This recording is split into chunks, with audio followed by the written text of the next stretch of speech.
put their 4-3 record on the line. The day today is about 13 degrees Celsius. That's the high 50s. There is a lid on our sky today. The clouds are here, reminding us that the snow in the foothills just beyond us is still lingering from the 8 inches they had on Monday. Speaking of lids, Cliff McCrath down on the field has a lid with him. Cliff? Thank you, Dave. Hi, everybody, and happy Mother's Day to all the moms from the Northwest. With me is a bedecked Alan Hinton. What's the story behind the hat? Well, number one, it's a little bit chilly here in Calgary, and number two, I think that it looks good, particularly on our fans. And obviously next week we play the Vancouver Whitecaps, who come up to Seattle in their thousands, well, in their Whitecaps. So I think that this type of hat should look extremely well on our fans, and I'd like to see a lot of our fans wear it because it means they support our club, the Seattle Sounders. But you know, to be serious, today is going to be a difficult game for us. I think our lads are in a good frame of mind. They're looking forward to the game, and we would love to win, because if we win, then we would be 5-3, and then we can go into the Whitecap game with that added extra confidence that a win today would give us. What concerns you most about this star-studded English South American or German South American team? Well, number one, it cost a fortune to put together. From what I can find out, they've got some excellent German First Division players. They've got some very tricky South American players, and we have to concentrate and do our job in the normal manner. And if we play the way we played last week against the Whitecaps, then we should win. But I'm more bothered about our own team. I think that we've got an interesting lineup today. Stan Cummins will make his debut on the left wing. I'm not looking for a great deal from him today, with it being his first game, but you never know. That he might just come and do a wonderful job for us. I know that he will over the season, but it's his first game. He'll be a little bit nervous, but we've got a winger now, and we should start playing. Okay, best of luck to you today, and thank you. We'll be back with the starting lineups right after this.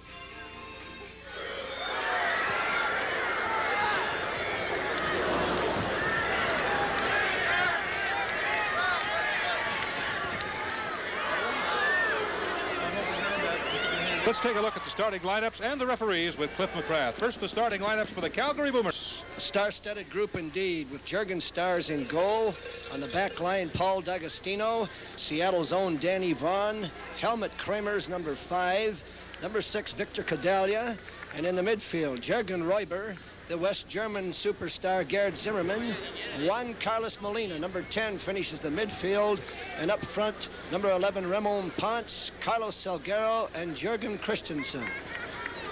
And for the Seattle Sounders, starting in goals tonight for the first time in the outdoor, Mike Ivanov, number 26, and with him a familiar back line of David Nish, Kevin Bond, Jeff Stock, and Bruce Riak. Alan Hudson, Roy Greaves, and Steve Daly in the midfield. Roger Davies, the little waterbug Stan Cummins, and Mark Peterson up front. And the referee in the games? The senior referee is John Morris, the senior linesman Helmut Van Ettinger, and the junior linesman Richard Halley. And we'll be back with a kickoff right after this. Ladies and gentlemen, our scoreboard clock will be running down in 15-minute increments.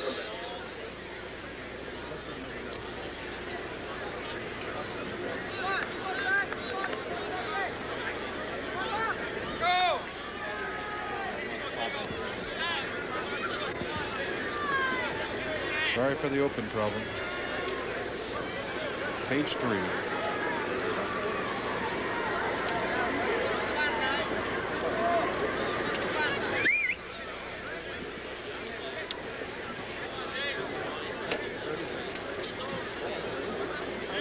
Should have about 20 seconds.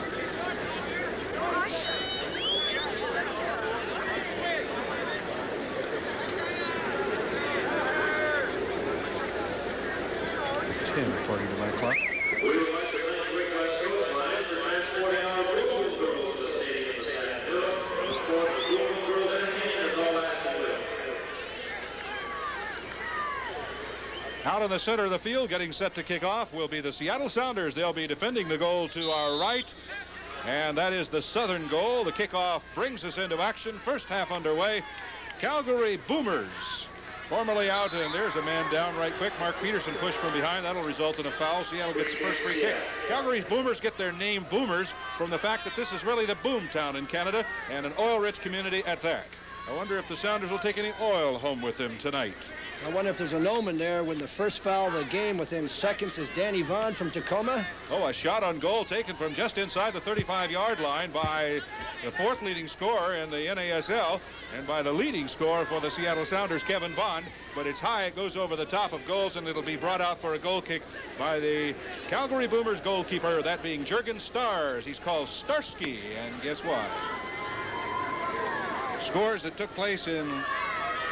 Well, right now, how about some partials if you have them? Well, out of town, we had a 1-1 tie with New York and Toronto, but New York must have exploded because they finished 5-1. 3 goals, the hat-trick for Giorgio Canali. Down goes Roger Davies out on the field. Calgary gets the ball over in the midfield, and there's a battle for the ball, resulting in a foul being called on Seattle Sounders midfield. Left wing free kick to the Calgary Boomers. In the league standings, New York is, as usual, really blowing it away in terms of total points. They've won 6 of their 7 games. They're 6-1. They have 53 points. They're burning them up, 10 points ahead of Fort Lauderdale, who leads the Southern Division with 43 points. Free kick to take place out on the left wing. You know, and that victory that New York is gaining out there, and the way they're blowing the league out, they're doing it with a far less star-studded team than they have in the past. That means they're saving money, too. Also means that they've got great stability, and they're playing well together over the years. The ball is rolled all the way back into the goalkeeper for the Calgary Boomers, Jurgen Stars. And Stars, he will run it up on the left wing once again and into midfield as Seattle intercepts. Thanks to Mark Peterson. He gets it off to Davies. Back it comes over on the left side to newcomer Stan Cummins. Number 11 goes to number 10, Steve Daly. And Daly out on the left wing puts a cross in top of the box, and it's going to be kicked away or headed away by the Calgary Boomers. And they'll bring it back into the midfield area up on their left wing. The leading pass comes to the foot of Jurgen Christensen. The Davies player tried to come in on the left side, but it's kicked away and back into goalkeeper goalkeeper Mike Ivanov for the Seattle Sounders. Mike, who is playing for Jack Brand, who after the start of today's warm-up time was determined not to be quite fit. He still has a very sensitive hip problem, and Mike Ivanov has lost 23 pounds, if you can imagine that, Mr. Big Man. I wish we wouldn't talk about his weight loss other than to say congratulations. I'm sure he's made everybody, including Mom, happy for having lost the weight. And by the way, again, we say Happy Mother's Day to you fortunate mothers. And to those of you, I hope, have all remembered your mothers on this, a very appropriate day. And wouldn't it be nice for the Seattle Sounders to send their Mother's Day card via a victory? I'm sure the Seattle fans are wishing for that. But currently in midfield, Calgary has the ball on the right wing, open space. It's going to be intercepted by the captain of the Seattle Sounders, Alan Hudson. And he'll push it off to Bruce Rioch at his own 35-yard line. And it'll come out to the right wing to David Nish for his second touch of the game. Seattle brings the ball into midfield in their traveling uniforms, the light blue tops with white trousers. Intercepted in midfield. Control back over to Calgary and right back again as Steve Daly intercepts in the center circle and drops it off for Captain Alan Hudson. Hudson sends it out on the right wing, and Seattle is on the attack. It's an interesting contrast in styles. Seattle looking for immediate through passes, the longer ball, and the Calgary team looking for that short running game with soft little passes, give and goes. And it'll be a very interesting contrast to follow. Davies gets bumped from behind. I believe that was Gerd Zimmerman, but in any event, Davies knocked out of the way. Foul is called against the Boomers, and on the right wing, just inside the 35-yard line, about 5 to 7 yards, it'll be a free kick for the Seattle Sounders. No penetration of any significance, in fact, no penetration period until right now, as out on the left wing, the ball comes to the end line. It's kept in bounds by Stan Cummins. He puts it to the far post. A header by Nish out in front of goals and almost to the end line, and it is across the end line. Stan Cummins got a left-footed kick on it. His second attempt out on that left wing, and he showed a high ability. He almost did the splits out of the left wing, Cliff, as he put that ball in on the cross. Well, he's touched the ball 3 times, David, and all 3 times he's done something significant. The first time he didn't say, I don't have anything to prove. He knocked off a nice little pass to Steve Daly going through, and he was in exactly the place he should be when Dave Nish gave him a good ball, and he popped it back over top for a good head attempt by both Roger Davies and Mark Peterson. All right, Seattle has lost the ball via control of the defense of Calgary closing the door down. Now Calgary tries to get into the midfield, and Seattle has advanced their doorway. They closed it momentarily, and at least now with Helmut Krimmers out of the West Germany area. Coming up in the left field, he has that flowing mane. And not to resemble an animal necessarily, but he has the long hair that gathers uniquely behind his head as he's on the run. Kicked out of bounds in midfield by Seattle. Left wing, Calgary throws it in. And immediately stepping in to get it away for the moment was Roy Greaves, but it'll be lost back over to Calgary back in the defensive third of the field. And Calgary will now come up for the second time in this game on the right wing. Square pass comes out on the right side to the touch of Hans-Jürgen Roybert. And now up on the right wing, out of bounds, off the Calgary Boomers. Never heard that name in any professional or minor league sport in my life. So they're very original here in Calgary with the Boomers. They do it both to the ball, at least they did in Minnesota, and of course in the area of growth economically. And their cheerleaders are called the Boom Boom Girls. I suppose the older you play up here, you get into the blooming idiots and all that sort of thing. I say, out on the right wing, it's Ponce with the ball. It's tackled off his foot out of bounds, and in fact touched Ponce last. So Ramon Hector Ponce, out of Argentina, a 31-year-old, one of the older gentlemen on the Boomer team, loses the ball for Calgary, and it'll go over to Seattle, and it is going to be advanced by Captain Hudson up on the right wing. This sort of pitch and situation will favor Alan Hudson's style of play. He likes to search out the spaces, and he's got lots of it here to begin with. And also be an interesting one-on-one situation for a number of people out in the field. We'll get into that a little later. Royber puts it across the 35-yard line out to D'Agostino. And D'Agostino brings it back outside the 35 in the midfield to Gerd Zimmerman. We have the United Nations team here. So expensive in the comments of Alan Hinton just before kickoff with you. The whistle blows requiring a free kick to be taken over again by Calgary. But it's rather unusual this early in the season for so many languages to get together. And it's also unusual that you pay so much money for older players. If these players from the Bundesliga were young players in their 20s, I don't think even Mr. Scalbania could approve the budget. Inside the 35-yard line, it's Kramers with the ball. He'll push it out on the left wing as Calgary advances the ball toward the penalty area. First time inside the penalty area, and it's headed away by David Nish. But picked up at the 35-yard line, and Royber will bring it back out on the right side only to have it intercepted. A good move on the part of a step-over save by Stan Cummings as he got the interception, gives it off to Daly. Daly advances it to center circle, and it's Mark Peterson sending it out on the right wing. Hudson once again brings it into the attack half of the field. Scoreless contest, first quarter of play just underway a few moments ago. We have a scoreboard that keeps time unusually here in Calgary as they do not have the soccer board mounted yet. And a lofted, oh, beautiful cross, and it's going to rule offside, I believe. Late whistle. Stan Cummins collected it with his chest. Great trap, dropped it to his foot, took a shot, and Jurgen Starsky did a good job of saving. His real name is Stars. His team, he doesn't answer to that name anymore here in Calgary. He's called Starsky, but he did a good job of blocking that shot effort by Stan Cummins. But it was to no avail, as I believe offside was ruled.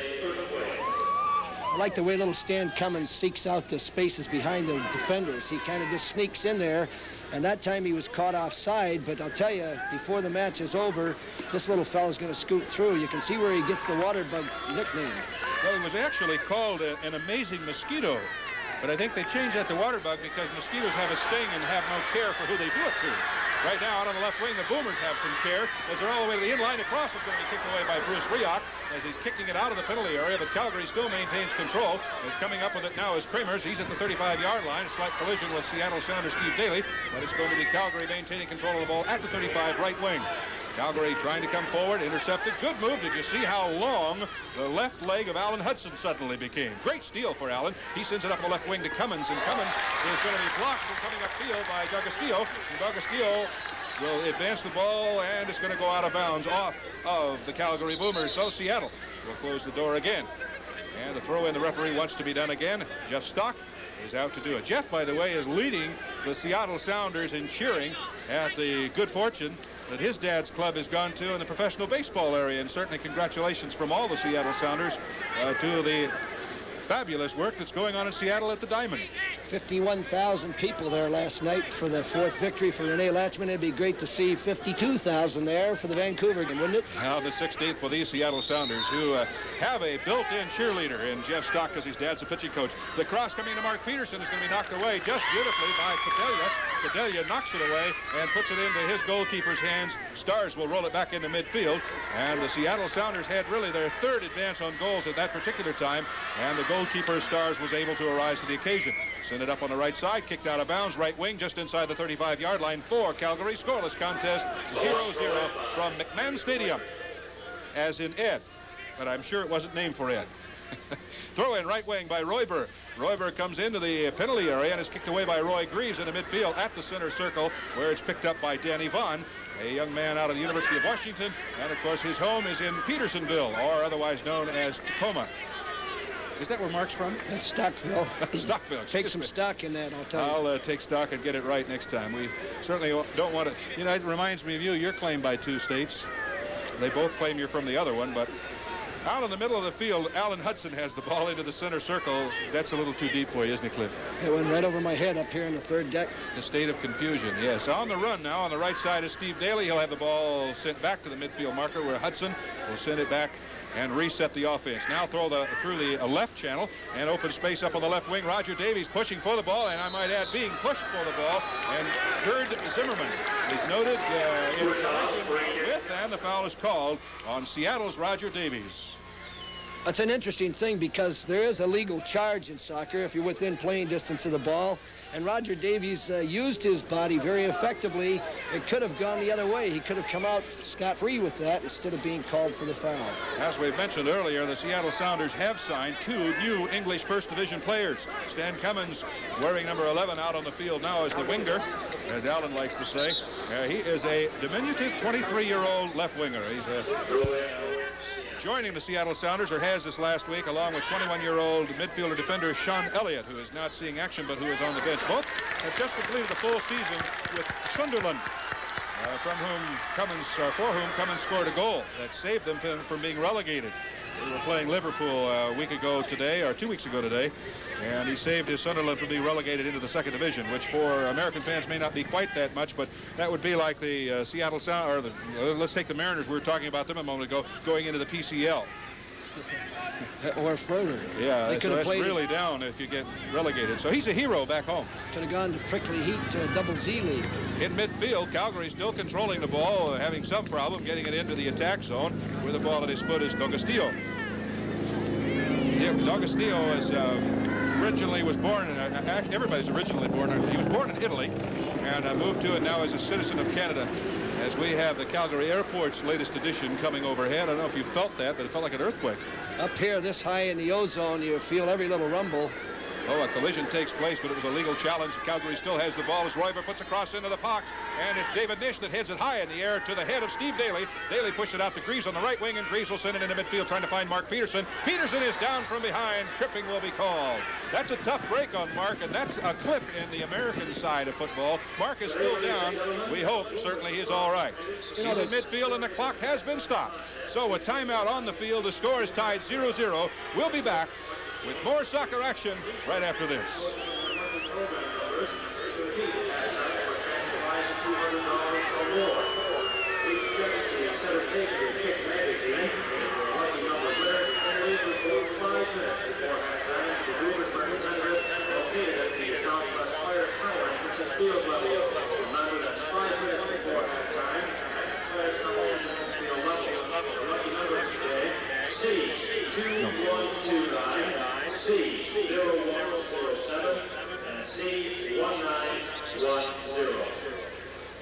Mark Peterson is up, and he's all right, and we're glad of that. And remember, too, your Sounders ticket stub is good for $2 off any 16-inch pizza at all Pizza Haven locations for restaurant, takeout, or home delivery. Seattle has taken the free kick, advanced the ball to the center circle, and bring the ball now back into the defensive half as Bruce Rioch sends it forward. A long pass forward out in front of goal. Shot taken by the chest of David Nish. David Nish taking that cross, coming in from the right wing, did a good job with a bounce off his chest, but it was a better job at that particular time by Jurgen Stars. And Stars put the block on and did a good job of advancing the ball back into midfield, and only to have it intercepted by Kevin Bond and company. Now what Calgary's doing here is they're using the trapping tactic on team defense. And Seattle's going to have to change their runs to lateral runs so that they don't get trapped in behind the line of defense.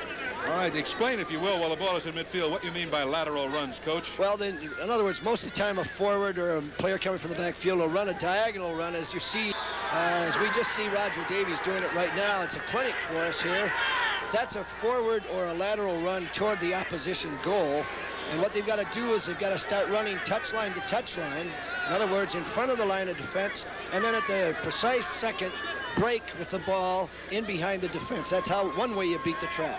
All right, Roger Davies was called for offside. The free kick is taken, and the ball is in control with and by the Calgary Boomers. They'll send it back into their West German goalkeeper at 32 years of age, a 6-footer, Jürgen Stars. In the midfield, now to the foot of Helmut Kremers, who has 2 numbers, either 4 or 5, depending on whether it's road or home. And inside the attack, third of the field, now running laterally left to right across that 35-yard line. The ball at the foot of Jorgen Christensen. He stops and now gives it off to Royber. Royber's open space out on the left wing inside the penalty area. Going hard for it is Kremers. Kremers couldn't get to it before Roy Greaves kicks it out of bounds across the touchline left wing. 14 yards up from the end line. Quickly, the Calgary Boomers take that. It's going to be across the end line they'll rule now, as the throw-in had already been taken by Calgary. Instead, it'll be a corner kick as the ball they rule went across the end line, so it'll be a left-wing corner coming for the Calgary Boomers. Stepping out to take that corner will be Salguero out of Argentina. He takes it to the near post, and it's going to be headed across the end line. Whistle blows, and it's going to be a goal kick for the Seattle Sounders, and soccer action will continue with a score tied 0-0 right after this.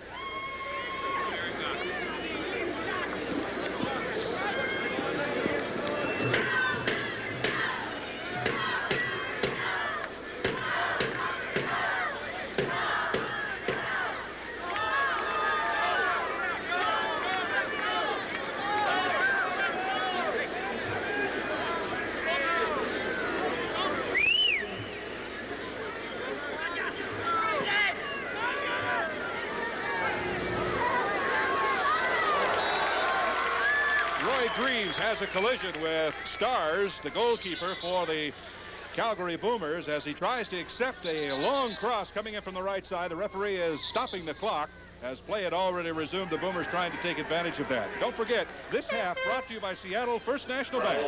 For something new and banking, look for it first at Seattle First. Now, the best referee in soccer is the unobtrusive referee, the one you never see. In this case, the unobtrusive. I'll go into that a little later. It's a big word, Dave. But Mr. Morris, in this case, had to stop play and give a little verbal caution to Roy Greaves, because that was a dive into the goalkeeper, and not malicious, but he did make the wrong kind of contact, and my throat is like yours was here about 4 or 5 weeks ago.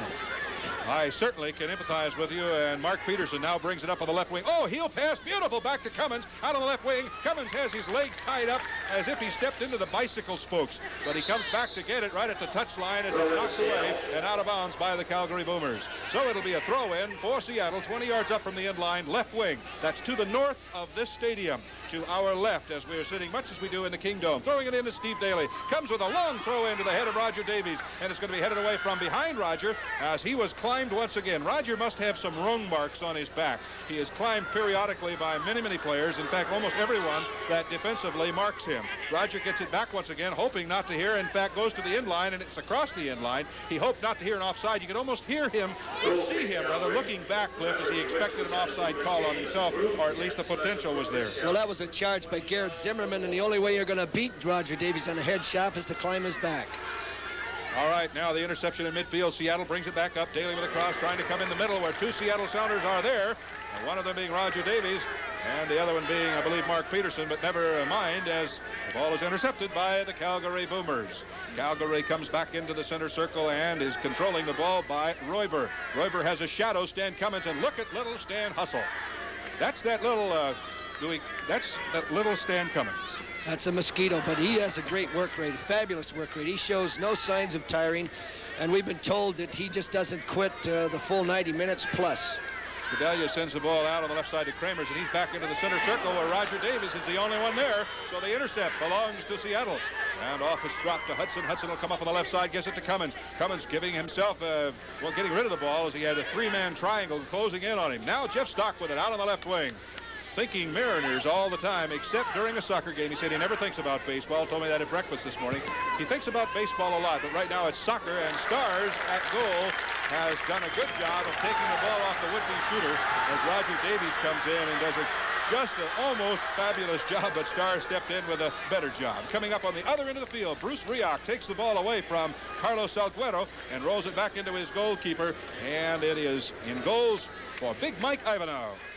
And he'll roll it back into midfield. Excuse me. That's an interesting counterattack. It's one thing that Seattle's going to have to think about a little bit, because obviously Calgary is going to put some stock in coming back quickly. They had 3 men on 2 that time. Only Bruce Rioch with his superior speed, and of course his muscle came in there and saved the day. It didn't look that serious, but it very well could be, because they dash away back to the other end.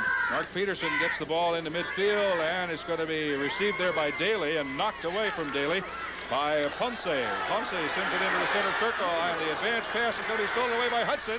Huddy has to do it twice as he knocks it away from Kramers, sends it out on the right side, and brings it, I should say, on the right side himself at the 35-yard line. Seattle now in the attack third, turning toward the middle of the field. Now giving it off to Cummins. Cummins hit the center of the field. Left-footed shot goes into the arm of a defender, and then across the end line, it'll be a corner kick for the Seattle Sounders out on the left wing. A superb job on the part of Stan Cummings as he came out of his left wing position and came into the middle of the field to receive that. And of course the shot was knocked away, and it's going to be out on the left wing. Corner kick, Steve Daly. Daly has a little company now as his numerical next in line Stan Cummins comes out to talk to him. Now the run near post, Daly over. They couldn't get it through as it was intended for Roger Davies. Knocked away and back out on the left wing. Picking it up there with a chest trap is Daly. His cross into the box is knocked away, or is missed, as a matter of fact, by Cummins. Couldn't stretch his chest long enough to trap it, and it's going to be intercepted by Calgary.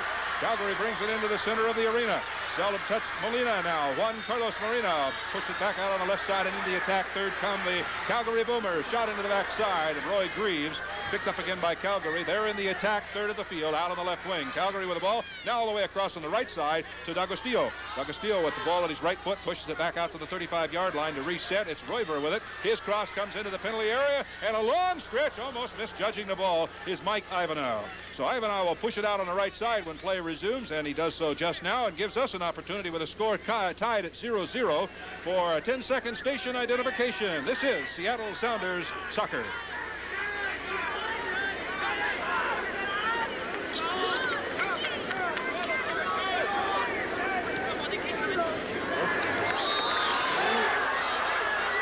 Free kick is going to be awarded to Seattle. Foul is called against the Calgary Boomers. McMahon Stadium, 70 by 110, 35,000 seats, and they're not quite half full, but it's a good crowd for the soccer team here in Calgary. It'll make for good thoughts as far as fitness is concerned as well, Dave. We just saw a couple of seconds ago Roger Davies and Garrett Zimmerman. That's one of the one-on-one matchups we want to keep our eye on. Free kick inside the 35-yard line, about a yard, and it's going to be taken by Kevin Bond, who leads the Seattle Sounders in scoring with his 4 goals and 3 assists, has 11 points. Just a super job. By the way, this reminder, Catholic Youth Organization CYO night is coming up soon on May the 16th. That's next Saturday night at the Vancouver game. If you're involved in the CYO, be sure and contact your parish CYO night coordinator or the Seattle Sounders office, and their number is 628-3551. CYO night, along with the University of Washington Hospital night. Tickets are available on the 3rd floor of the cashier's window at the University of Washington Hospital. Right wing corner coming up for Calgary. We got 2 errant calls in my judgment, Dave. I don't know what the people at home would call it, but both times that ball was incorrectly called. This time it was not over the end line, and he gave another corner. Corner coming on the right wing. Going to the middle. An excellent job, I believe, by Mike Ivanhoe. Excellent job defensively. I think it was Ivanhoe who got a fist on it. Somebody else's head touched it, was knocked away, back into midfield. Seattle has a run going. Cross, beautiful out on the right side, but just barely mishandled by Mark Peterson. Roger Davies really following after it to bother Stars. Now that ball was intended for Kevin Bond on the far side. Mark Peterson should have held the man in the central axis. Allow that man in the central axis to stay with him and let the ball go through. And the cue for the players is how hard the player passing the ball sends it. He weighted it heavily enough to go to the far side. And if Mark had just ducked through, and he kind of nodded to Kevin, so he knew that if he did it again, he'd like to have it go through. The ball sent way out of open space out on the left wing, and Roy Greaves is going to get there as the Boomers lose the ball to the Seattle Sounders. And Seattle will come back into midfield on the dribble now. Reminding you again that on not again for the first time, May 20th, the Edmonton game is going to be Scouts Night, Ballard Community Night, Aerospace and Boeing Night, and College Night. Oh, there's so much happening. You can really feel the excitement as the Seattle Sounders anxiously look forward to coming back home. Out on the right wing, right at the flag, Seattle Sounders. Roger Davies puts a ball into the penalty area, and it's going to be intercepted there by Paul D'Agostino. D'Agostino sends it out on the right wing, and Calgary has closed the door momentarily. Roger Davies had a good run. Instead of turning in at the end line, he turned out and spun around and put a left-footed pass back in or across into the penalty area. But Stan Cummins, not quite familiar enough with what Roger's moves are, wasn't in the right place at the right time. But as these two and all the rest of them get familiar with one another, I can see already the wisdom in Alan Hinton's bringing in two new players. Just a superb effort on the part of Stan Cummings trying to get to that ball. Now in the penalty area, Bruce Rioch closes the door momentarily on the advanced effort by the Boomers. Whistle blows. Foul is called against Steve Daly. Free kick inside the 35-yard line coming up for the Calgary Boomers as they move left to right from our vantage point. Hate to say this, Dave, but calls from the officials may figure strongly into this contest. Well, we've seen that happen in this country just to the north. 2 weeks ago at Edmonton, as a linesman at the last minute was given the whistle, stepped into the referee's position. Now we have a full-blooded, pure referee, and his calls have been, by some at least, questionable. Now a shot right along the ground. Oh, good job on the part of Mike Ivanhoe, and it's a fortunate thing at this point that that's a smooth turf, as the free kick that was taken just sailed right along the top of this artificial turf and gathered in by Mike Ivanhoe. And one of the questions, of course, is why it got through. The wall's got to be set. Obviously, he found a hole, and you're not supposed to leave the wall until the ball is kicked. So we have a little problem there with leakage, and I'm sure that they'll make the correction so that that doesn't happen again. That's a cardinal rule. You cannot leave that wall once it's set. Seattle Sounders captain Alan Hudson a moment ago sent a cross up to the head of Davies. Davies headed into open space where he had hoped to find someone. No one was there. Calgary has brought the ball back on the attack now. As an open space into the penalty area. No, Bruce Rioch puts a header on it, and the whistle blows offside as the linesman called. Seattle's not normally a trapping team, but every skilled defender, and you'll find few as skilled as Bruce Rioch, sees that ball watcher going. In this case, he caught an international star running into the offside position. The ball has gone across the out-of-bounds marker in midfield. There's a player down. He's all right. It's Mark Peterson. We do have a reminder for you. The Sounders return to the Kingdome for two important games next week. Vancouver Whitecaps on Saturday, May 16th, and the Edmonton Drillers the following Wednesday, May 20th.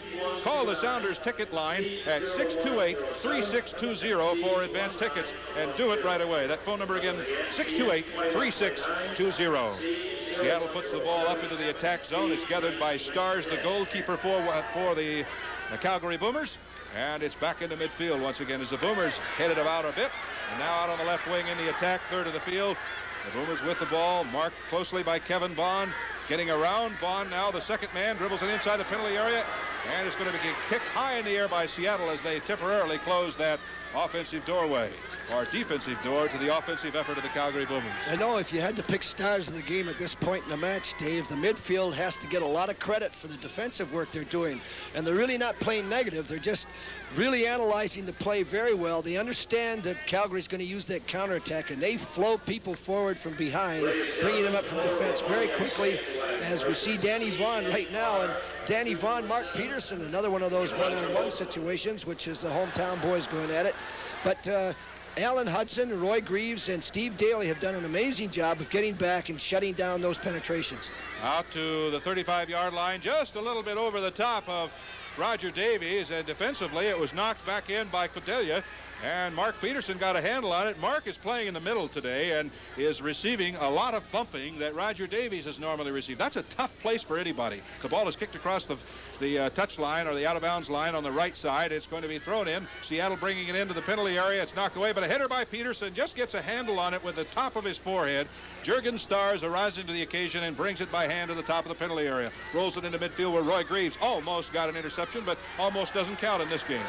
What Seattle's doing is actually kind of vacating the right wing, Dave, and they're pinching Roger Davies and Mark Peterson in together.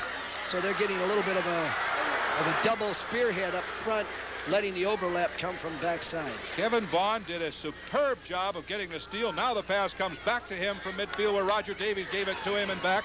Out on the left wing. Oh, the cross coming in is going to be short, but Peterson gets there in time finally. He's at the end line on the left wing. He'll send it back out to Bond. Bond comes back out to the top of the penalty area with the cross looking for Davies. It's going to be headed away as two Boomers touch the ball, send it back in the midfield where Stan Cummins gets a foot on it, sends it all the way back to Bruce Rioch. Rioch now will send it on the right side, and David Nish once again will send it up to his next in numerical line, Alan Hudson. Nish being 3, Hudson being 4. And the playmaker comes up on the right wing for the Seattle Sounders. Ball in midfield.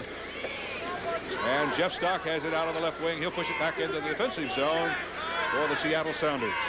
This is the kind of game that if you ask Alan Hudson, particularly if the Sounders are victorious, he'll say that he enjoyed this game more than most games that he played because he has so much space to do his thing, to ply his wares. And that's always a joyful thing for a player. Roger Davies sends it out to Roy Grease at the 35-yard line. He'll push it back toward the center circle where Alan Hudson picks it up, dribbles it into the attack third. Hudson coming right straight away in the middle of the field. Push it out on the right side. Peterson had vacated, making a move, thinking he was going to get a pass. And instead it came where he had been. Remember, too, that May 16th through June the 3rd, school nights are taking place at the Kingdome. You want to watch your school district's night on one of those games, or call the Seattle Sounders office for more information at 628-3551. The ball goes across the touchline, right wing, 5 yards, make it 10 yards up from the end line.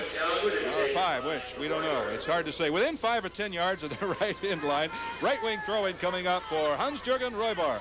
Royber throws it in on the right side into the penalty area where Kevin Bond puts a header to the foot of Stan Cummins. Cummins on the dribble, comes out of the back now as he's into the midfield, comes right along the touchline, almost lost it, but he plays on, gets around the defender. Another one comes in and tackles him off his foot. And that is going to be last touch by Kramer's the ball, so it'll be a throw-in for the Seattle Sounders. Throw-in comes quickly into Cummins. Cummins comes out to the 35-yard line, sends the ball out to Hudson in midfield, and we have a whistle. Free kick Seattle. They could have had the play-on rule enforced there as Seattle had good position on the ball with 2 open men in the penalty area, but the referee stopped play, and they'll send it back to the free kick at the 35 left wing. It was a pretty good elbow for little Stan Cummins, and that's the nice part about being little.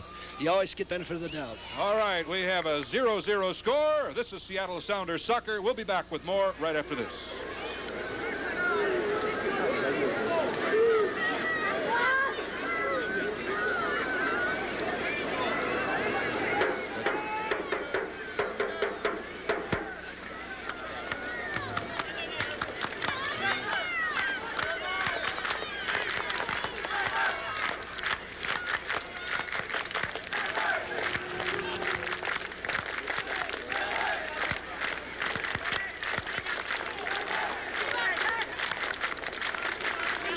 Reminding you that Seattle Sounders soccer game is also being brought to you in part by the bottlers of Coca-Cola and Sprite.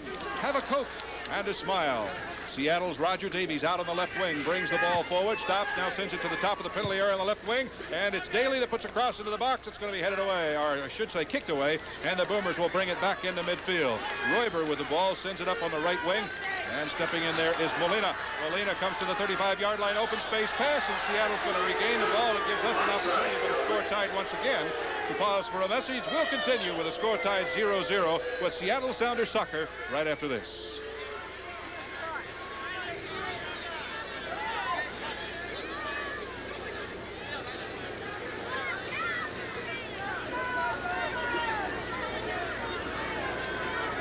Is that clock real?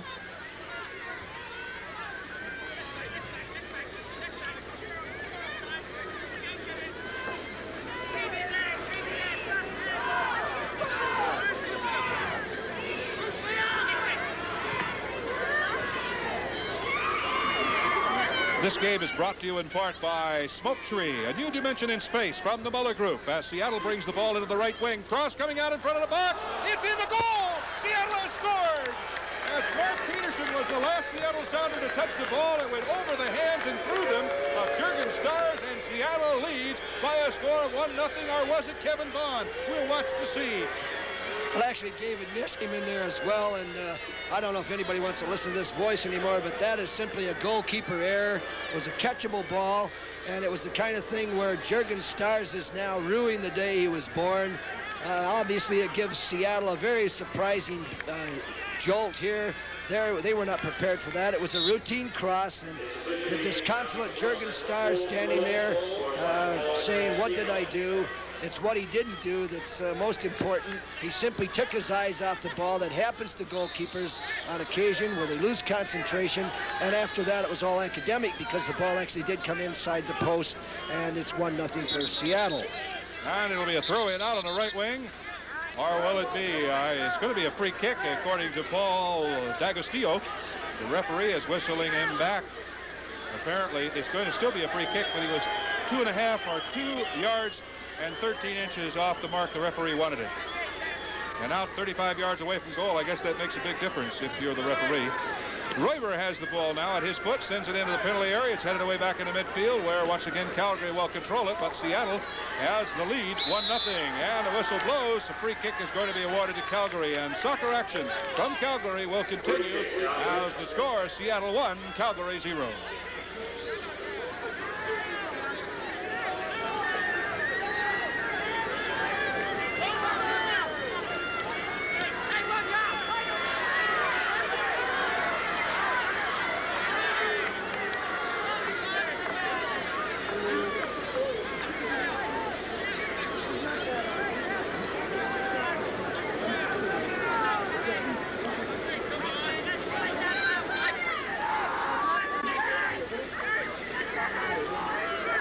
This half brought to you by Seattle First National Bank. For something new in banking, look for it first at Seattle First.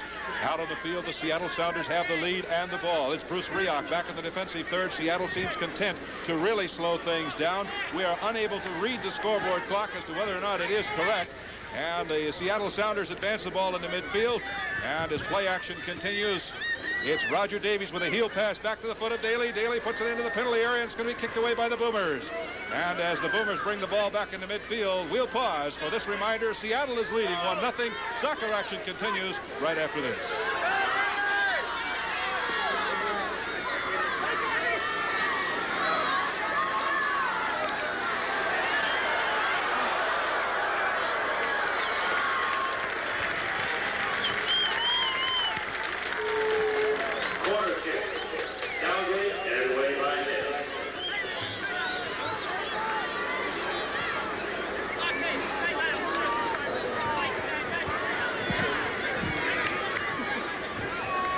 Tickets to all Seattle Sounder home games are available at any Ernst Home Center as a corner on the left wing is taken by the Calgary Boomers. Defensively, it is knocked away by Seattle and back into midfield. Let me remind you again that tickets to all Seattle Sounder home games are available at any Ernst Home Center and Sports West store during regular business hours.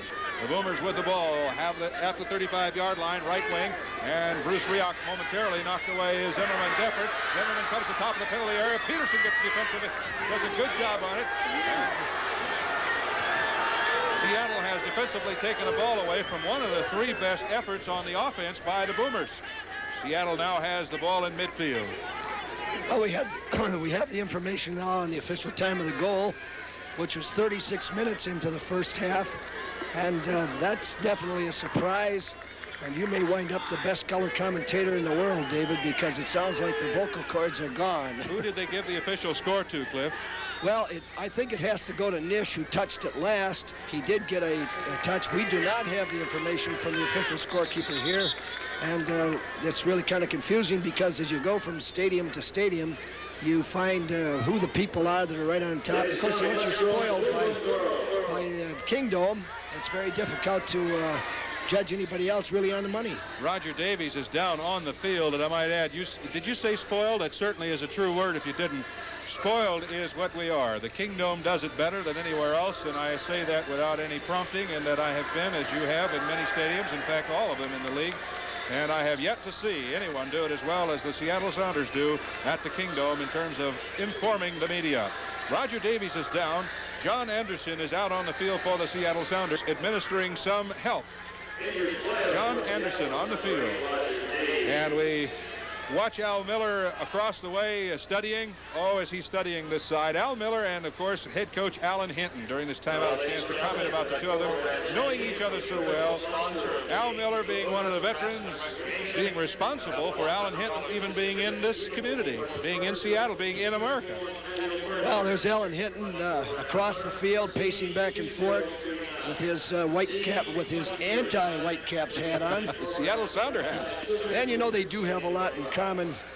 They've got history of great play, both of them. Alan Hinton was a capped international, and Al Miller was an All-American at East Stroudsburg College. They both are former coaches of the year. Roger Davies is being carried off of the field. Now he has taken leave of the human chair that was provided and wants to walk it off, but his right leg, his right ankle apparently, is going to have some additional first aid by trainer John Anderson, who certainly misses the services of Don Grifford at this point, as if he had his assistant along with him tonight, while he's off the field, there would still be training potential there. But warming up on the sideline for the Seattle Sounders, getting set to come in as a young English lad. And that is number 13, Jeff Bourne. And it will be all for the day for Roger Davies. Jeff Bourne comes in to replace him, and Roger, although walking off with some help from trainer John Anderson, that is a real significant loss, not only this game, but now we'll have to watch very closely to see whether Roger is back, although we're glad to say he walked off under his own power. In pain, however. Well, Roger won't be back for this game because Jeff Bourne is taking his place. That's right. But it looks like an injury to the knee, Dave. He was holding his knee, and it looked like there was some looseness there, so he might have taken a real crack. Look at the hustle by Stan Cummins on defense as he takes the ball momentarily away from D'Agostino. And it's at the end line, across the end line, and touched last by Seattle, and it was Jeff Stock. So it'll be corner kick, right wing. We a moment ago were misreading the scoreboard clock, which goes in undetermined segments. 1-5, 1-8, and then 1-6 were set on the scoreboard. Why, we don't know, but impossible to read the score. Now we see that it's running at 12 minutes and 40 seconds, so it's the countdown, and somehow they are amassing the numbers to equal 45. Now that corner out on the right wing. That's a long stretch for 6'4" big Mike Ivanhoe. Mike does the job, brings it down, and it'll be Seattle now on the run. Seattle coming up on the right side. Standing on top of the ball will be Kevin Bond after Mike gave it to him. Mike Ivanhoe getting the word just before the start of the game after Jack Brand, who's gone all the way in the first 7 games for Seattle in the outdoor. And, of course, Mike Ivanhoe did share some of the goaltending responsibilities or goalkeeping responsibilities toward the latter part of the outdoor or indoor, but has not seen action in regular season first-team play. He has done a superb job in goals for the Seattle Sounders reserve team.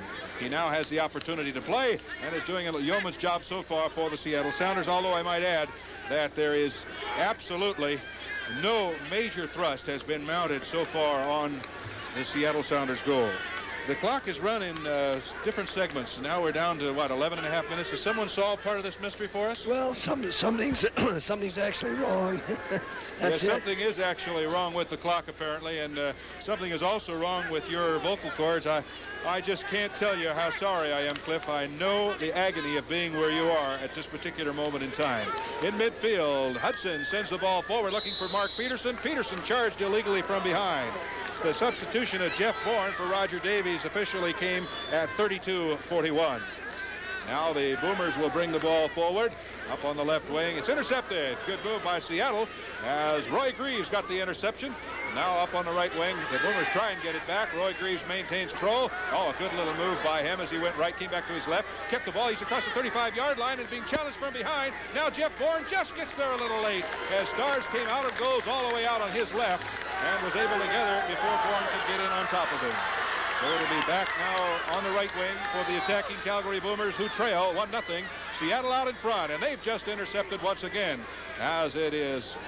The ball is sent back into Mike Ivanhoe, and he'll roll it out on the right side. Roy Greaves comes up with a pass, and he'll send it into midfield.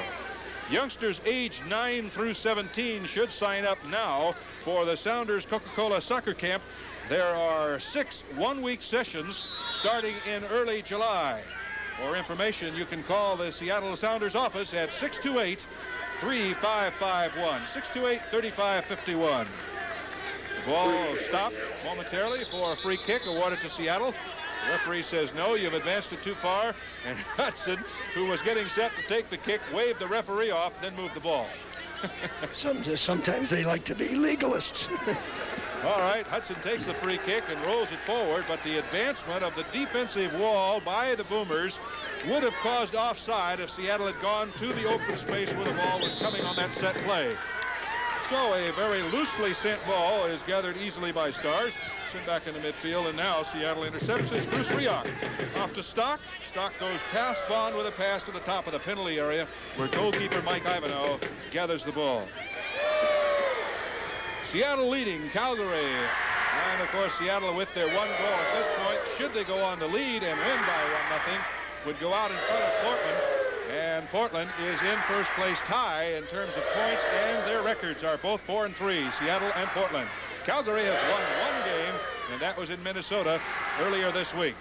On defense, in the defensive back position, Calgary has closed the door on Seattle's offensive effort. At the touchline on the left wing, it's sent into midfield, but I believe it crossed that touchline. It did, so Seattle will have a throw-in up on their right wing. Getting set to throw it in quickly is Daly. Steve Daly comes in, and it's David Dish advancing the ball, looking for Bourne. And the linesman raises his flag, and it's a foul against Seattle. Bourne getting the foul, and it's going to be Boomers bringing it back upfield. Jack Brandt has a goals against average this year of 1.85. No goals against average until this game established by Mike Ivanhoe for the outdoor season. Seattle closing the door once again. We've got a Boomer down. Whistle is blown. I believe we have another injured, partially injured player on the field. And we might have had a little play acting as well. Holding his tummy up with Carlos Salguero. Is going to walk away, and you'll watch how quickly he gets well. He did get a little wrist in the tummy. How hard it was, we'll see. He seems to be all right. Free kick is taken and advanced to the top of the penalty area where Kevin Bond, who's done a yeoman's job in both defense and offense today, takes the ball away defensively, and Seattle is back on the attack. In midfield with the ball at his foot is Bourne. Whistle blows. Free kick at the midfield marker out on the right wing for the Seattle Sounders. Foul obviously called against the Calgary Boomers under head coach Al Miller and the former head coach of the Los Angeles Aztecs and numerous other teams, Terry Fisher. Both men met at Hartwick College back on the East Coast and are very well known. They have an absence, however, of another one of their fellow coaches who they were together at Hartwick. Francisco Marcos has gone back to Florida. I believe he came in and spent a whole lot of money and left before the checks came due. Sounds like a good idea. A very expensive team put together here at Calgary. Alan Hinton told us at breakfast this morning more money was spent putting this team together than Alan spent in his entire career as head coach in the NASL.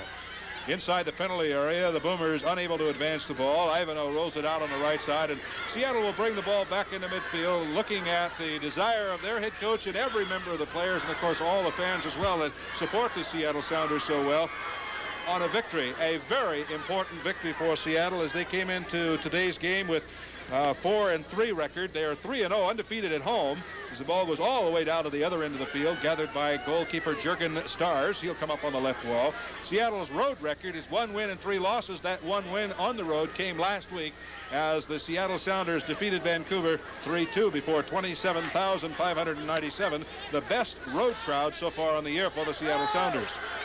Calgary with the ball at the 35-yard line. It's Carlos Salguero. The Argentinian is tripped from behind. Whistle blows. Foul is called on Roy Greaves.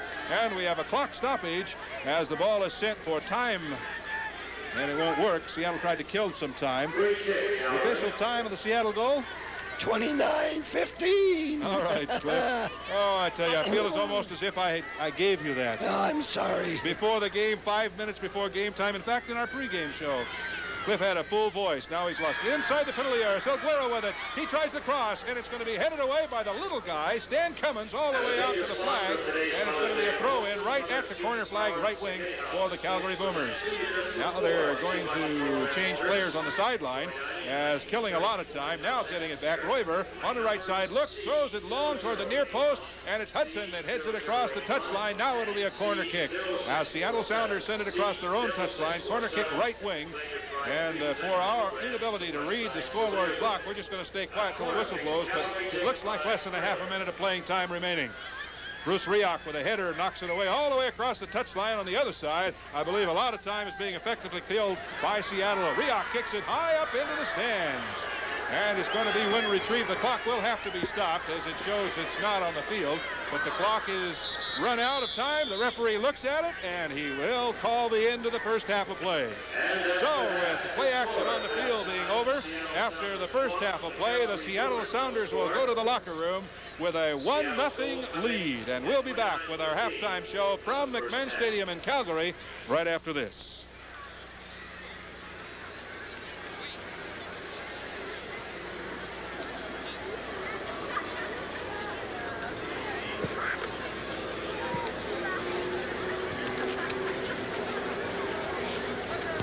Those lucky numbers once again for the Calgary and Keith Boomers kick for halftime. C2129, C0107, and C1910. You should be at the tunnel entrance via level for the kick, so, which goes at halftime. Remember, prize money in excess of $200 available.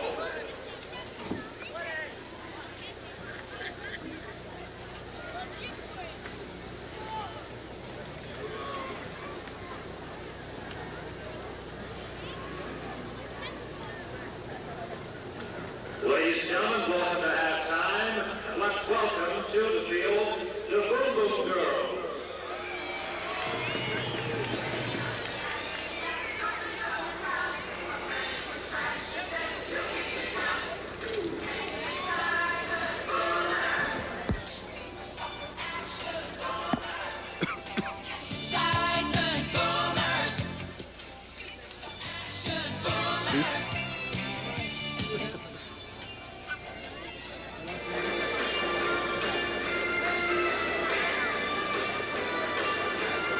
What? Okay, I'm going to run those first two announcements again at halftime, if that's all right.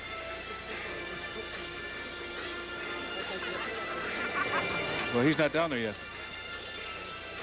Okay. I'm ready.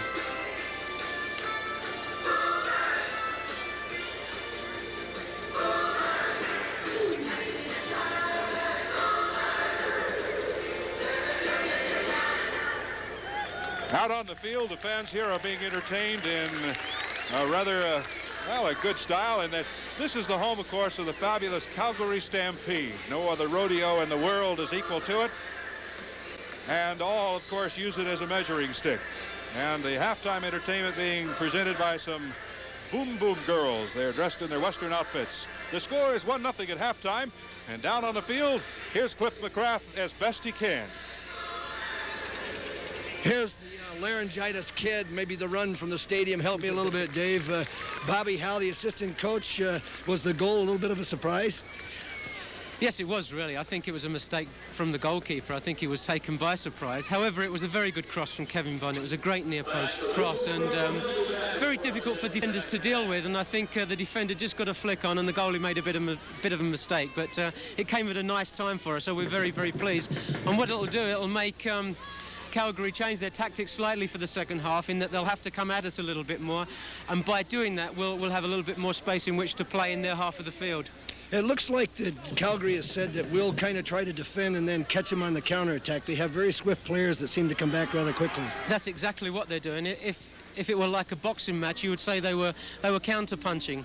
That's exactly what they're doing. We're pushing and we're trying to be patient. I thought we did very well in the first half hour in that we were patient with them. We knew that they would sit back. I mean, at times they've had 11 men in their own half of the field, and we've just got to try to break them down. But at the same time, we can't lose our shape, because if we lose our shape, they'll catch us out very quickly. And they've got some excellent players.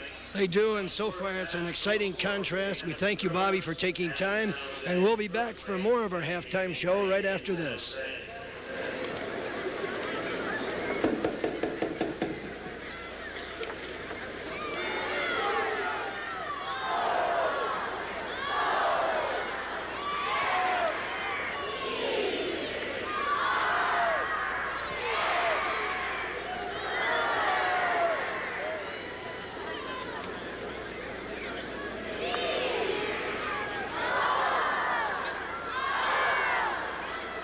I didn't hear. Say again.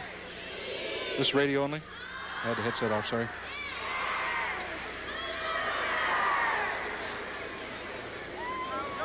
Okay, you'll give me a countdown to 15A, correct? Thank you. Boomer fans, if you now direct your attention to the south end goal, we're ready to commence the first of our Calgary Team Boomer kicks. 3 lucky program holders are on hand and ready to test their shooting skills. Now the object of the contest is for one of our contestants to kick a soccer ball through the hole located in the center of the canvas. Each person gets 3 shots from the penalty spot. If they score, they'll win $200, compliments of Calgary and Team. Each contestant has an opportunity to win $200. If none of our participants hits the jackpot today, an additional $200 will be added to the next game total.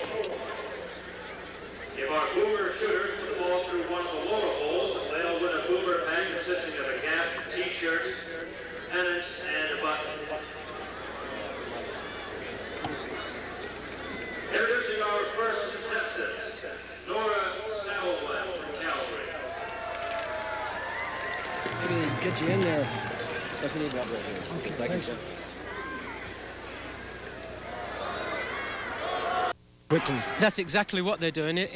If it were like a boxing match, you would say they were counter-punching. That's exactly what they're doing. We're pushing and we're trying to be patient. I thought we did very well in the first half hour in that we were patient with them. We knew that they would sit back. I mean, at times they've had 11 men in their own half of the field, and we've just got to try to break them down. But at the same time, we can't lose our shape, because if we lose our shape, they'll catch us out very quickly. And they've got some excellent players.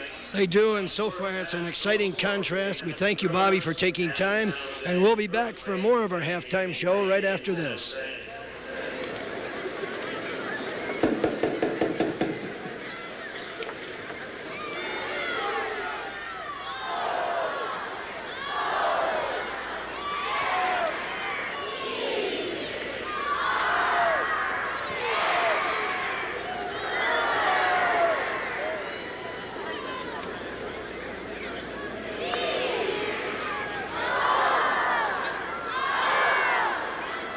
I didn't hear. Say again.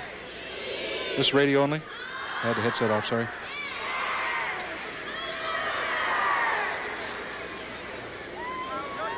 Okay, you'll give me a countdown to 15A, correct? Thank you.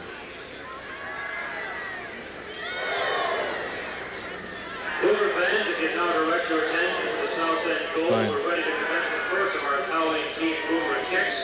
3 lucky program holders are on hand and ready to test their shooting skills. Now the object of the contest is for one of our contestants to kick a soccer ball through the hole located in the center of the canvas. Each person gets 3 shots from the penalty spot. If they score, they'll win $200, compliments of Calgary and Team. Each contestant has an opportunity to win $200. If none of our participants hits the jackpot today, an additional $200 will be added to the next game total. If our Boomer shooters put the ball through one of the lower holes, they'll win a Boomer pack consisting of a cap, t-shirt, pennant, and a button. Introducing our first contestant, Nasl from Calgary. Maybe they get you in there. If you need rubber right here. Okay, second.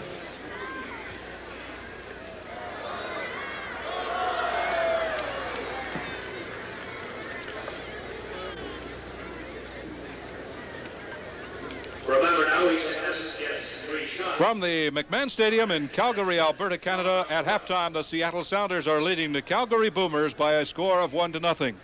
We did hear from Bobby Howe, the assistant coach, along with Cliff McGrath at halftime, which gave us an indication that the goalkeeper is the guilty party, so to speak, for Seattle's goal, and they're going to claim that it is an own goal, regardless of the fact that it was touched by Seattle.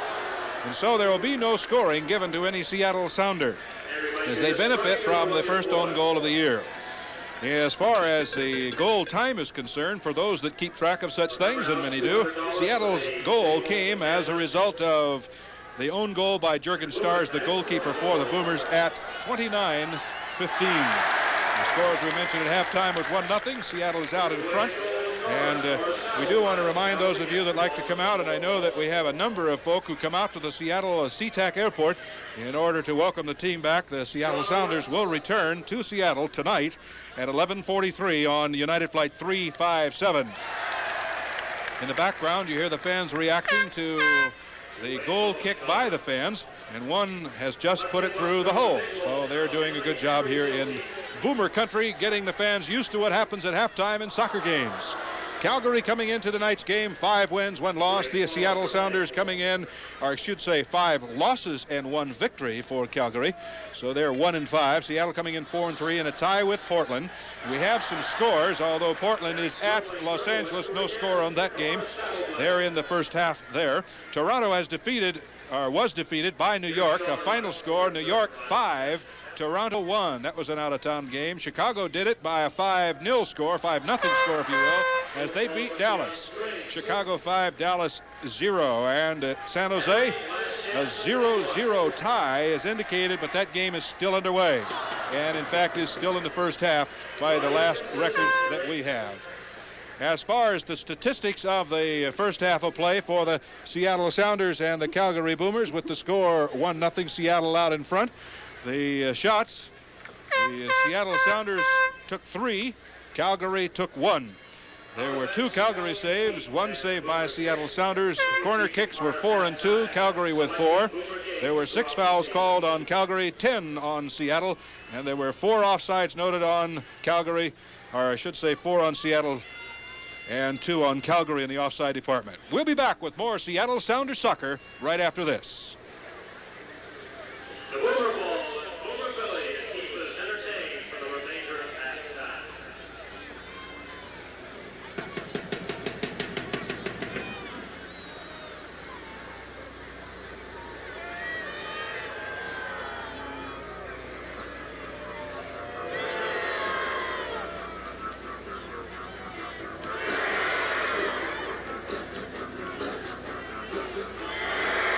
This is not good, yes?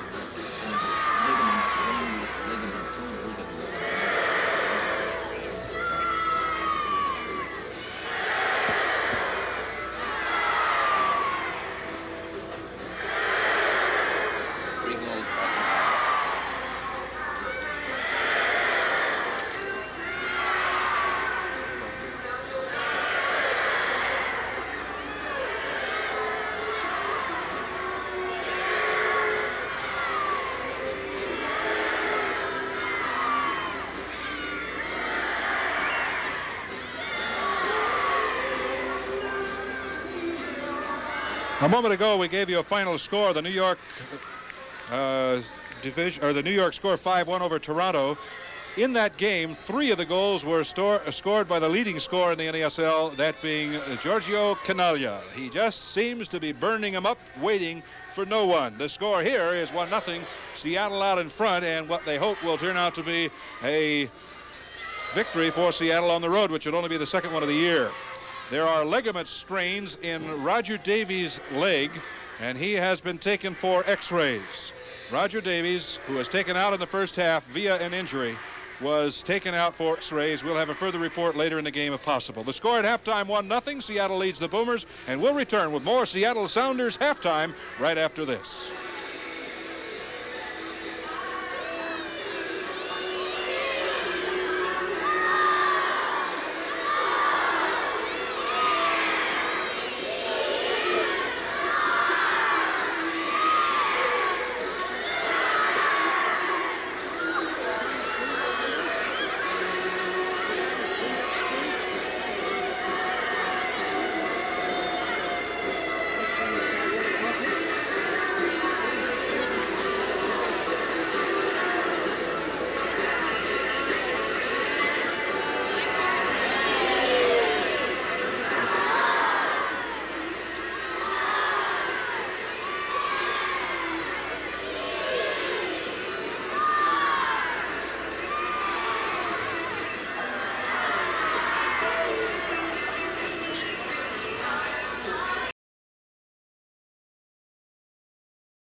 Seattle Sounders leading the Calgary Boomers 1-0. Oh, off to our right, the beautiful downtown area of Calgary. And down to our right, Cliff McGrath has head coach Alan Hinton. Cliff? Coach Alan Hinton with me, and obviously the big question, what about Roger Davies? Well, Roger's done his knee ligaments, and we don't know how serious it is at the moment, but you know, his knee ligaments are damaged, and he seems cheerful enough, and we'll have to wait for the specialist report. And what about the second half strategy? Well, this team has got to come and have a go at us. I mean, they've sat back and they've defended, and I can't believe it. You know, this is their ground. They've got to come and attack us, and they haven't done. They've sat back and defended, like so many teams have done this against us this year. I think that you've got to come and entertain in this business and try and get forward and get goals, and they will come out and get after us. We've got to keep our composure, go forward when we can, and if we keep our composure and our discipline, then I think we'll win the game. But they've got to come and have a go at us now. All the best to you the second half. I hope you come home with the bacon. Thank you very much. The hat seems to be magic. I wish it would work for these vocal cords, folks. It's gone, folks. Back up to you, Dave. I'll try to regain something on my climb to the clouds. That is indeed what has to happen as Cliff comes back up those stairs. We are really at the top of the Kingdome and higher from our vantage point, and they don't know what elevators are up here except to store grain and oil in. The second half about to get underway. The goal scored on an own goal by goalkeeper Jurgen Stars, they rule. The ball was brought by Seattle up on that right wing. It touched, it may have touched, we're not really sure. It looks like it touched just the head of one of the defenders, but nevertheless it went right through the hands of Jurgen Stars, and the Seattle Sounders lead by an own goal. As we look at the beautiful blue sky out on top of us, a few rolling clouds from high atop the west side of McMahon Stadium. We said it was cloudy at the start of the game, and one of the local people told us that we just may end up telling a lie because the clouds here can go away in just a matter of a few minutes. It's a beautiful stadium, and it is a nice long hike to the top of the mountain. Well, the start of the game, second half just getting underway as the Seattle Sounders lead 1-0, and the second half sees Calgary kicking off. Calgary will bring the ball out to Christensen. Christensen drops it off to Carlos Salguero, and Salguero will come up on the left wing. And his cross goes into the top of the penalty area, headed high in the air by Bruce Rioch, and kicked higher, and it'll come down to Rioch's head, and he'll send it back out toward midfield. As the Seattle Sounders start the second half, their goalkeeper, Big Mike Ivanov, will be defending the goal to the north. That is to our left. And the whistle blows. We have a foul call against Seattle. A free kick will be given to Calgary, therefore. The Seattle Sounders and the Calgary Boomers at Calgary, Alberta, Canada. We have a player slightly injured on the Calgary side. He's all right, however, obviously, up and quickly back. And it'll be a 22-yard out from the inline free kick, right wing for the Calgary Boomers. Boomers' kick comes into the top of the penalty area only to find the head of Alan Hudson. He sends it back into midfield. Calgary gets the ball back again, however. A square pass comes to the foot of Carlos Salguero. The Argentinian sends it further out to the right side and then gets it right back again up at the end line on the right wing. His cross comes to the top of the penalty area, and Peterson puts a very powerful foot to it, sends it across the touchline on the far side from our vantage point, which will be the right wing side for the Calgary Boomers. Calgary will throw it in and bring it up on that right wing once again as Gerd Zimmerman sends it forward, only to find the Seattle defense closing the door. One of the best games on the year, in my judgment, so far by the Seattle Sounders in defense, as they certainly have closed off the Calgary effort after the midfield area is penetrated. Now Calgary's throw-in will come all the way back to their goalkeeper, and we have the Calgary Boomers coming into midfield. The ball at the foot of a local man, that is, although he was born in Italy, he now resides in Calgary and is a Canadian citizen, Victor Cotilla. Out of bounds, far side, near side to our vantage point. It'll be a right wing throw in for the Seattle Sounders, as stepping out to throw it in will be 5'10" Roy Greaves, 34-year-old, 15 years with the Bolton Wanderers. And it'll be thrown in and out to the defense, where Bruce Rioch will send it up on the left wing. Seattle leading 1-0. Second half of play just underway. An attempt to put the ball up into open space on the left wing, knocked away by Calgary. So it'll be a throw in left wing. Seattle Sounders just inside the 35-yard line by 5 or 10 yards. Steve Daly takes the long walk. Takes it very slowly to regather the ball. Now, instead of the long run-in we're so familiar with, his throw-in quickly comes to the one touch of Jeff Bourne to the foot of Cummins. Cummins comes all the way laterally across the top of the, oh, look at the footwork. He comes all the way across the top of the penalty area and now turns down the side of it, gives it off to Bond. Bond takes a shot. It's over the top of goals and lands, as a matter of fact, on the goal net. So it'll be a goal kick for the Calgary Boomers with the score 1-0. Seattle out in front. Seattle Sounders soccer continues right after this.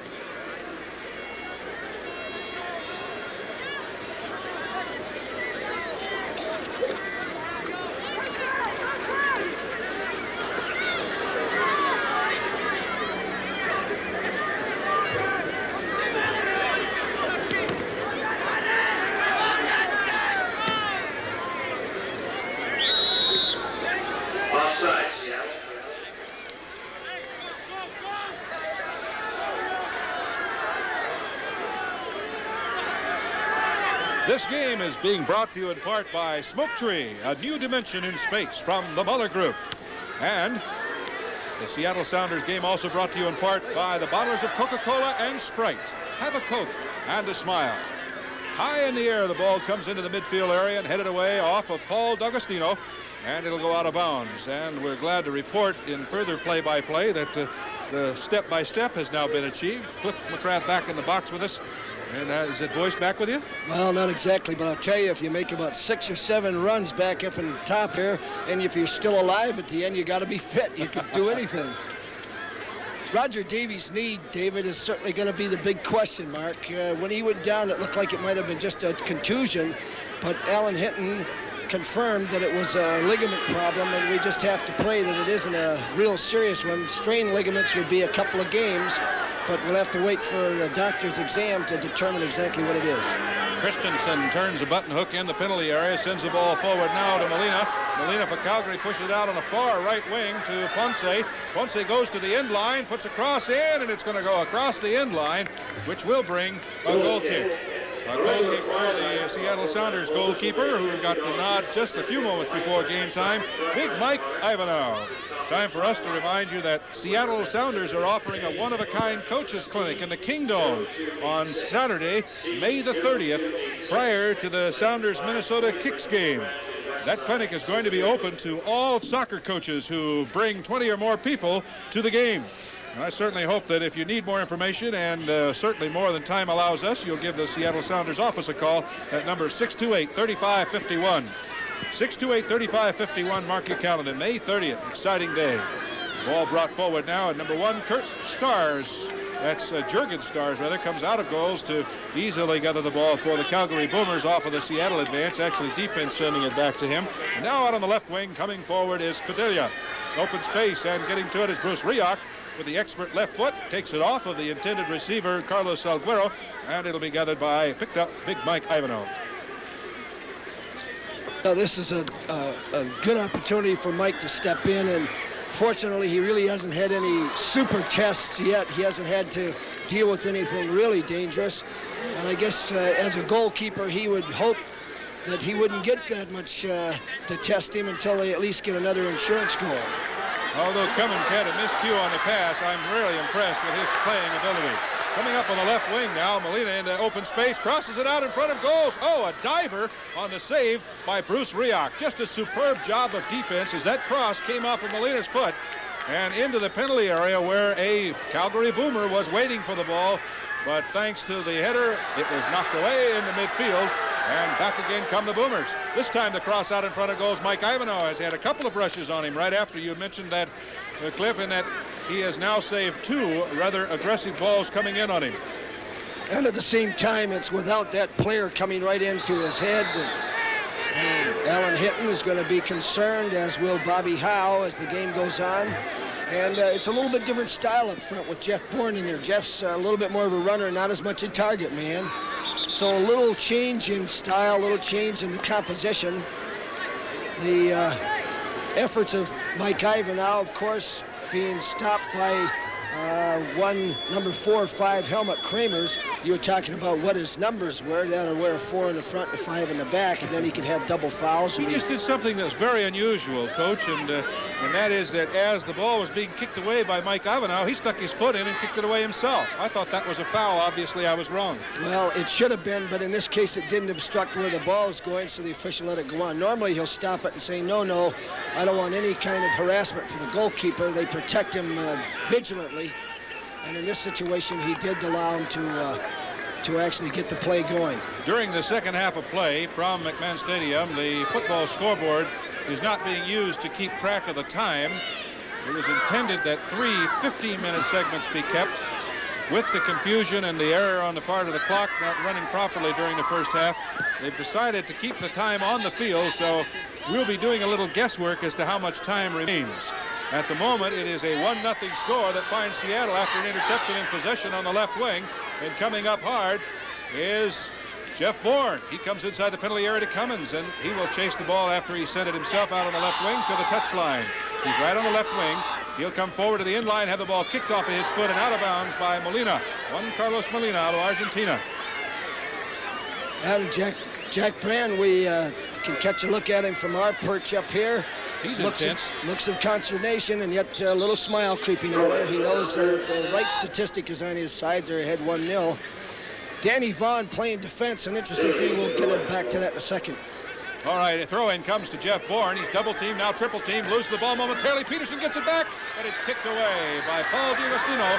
D'Agostino sends it all the way back into the attack third, where Seattle's David Nish will intercept the pass that was apparently intended for Salguero.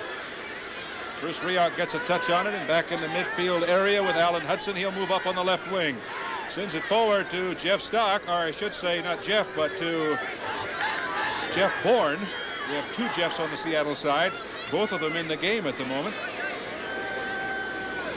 We also have players. We get a good smile coming from Sean Elliott.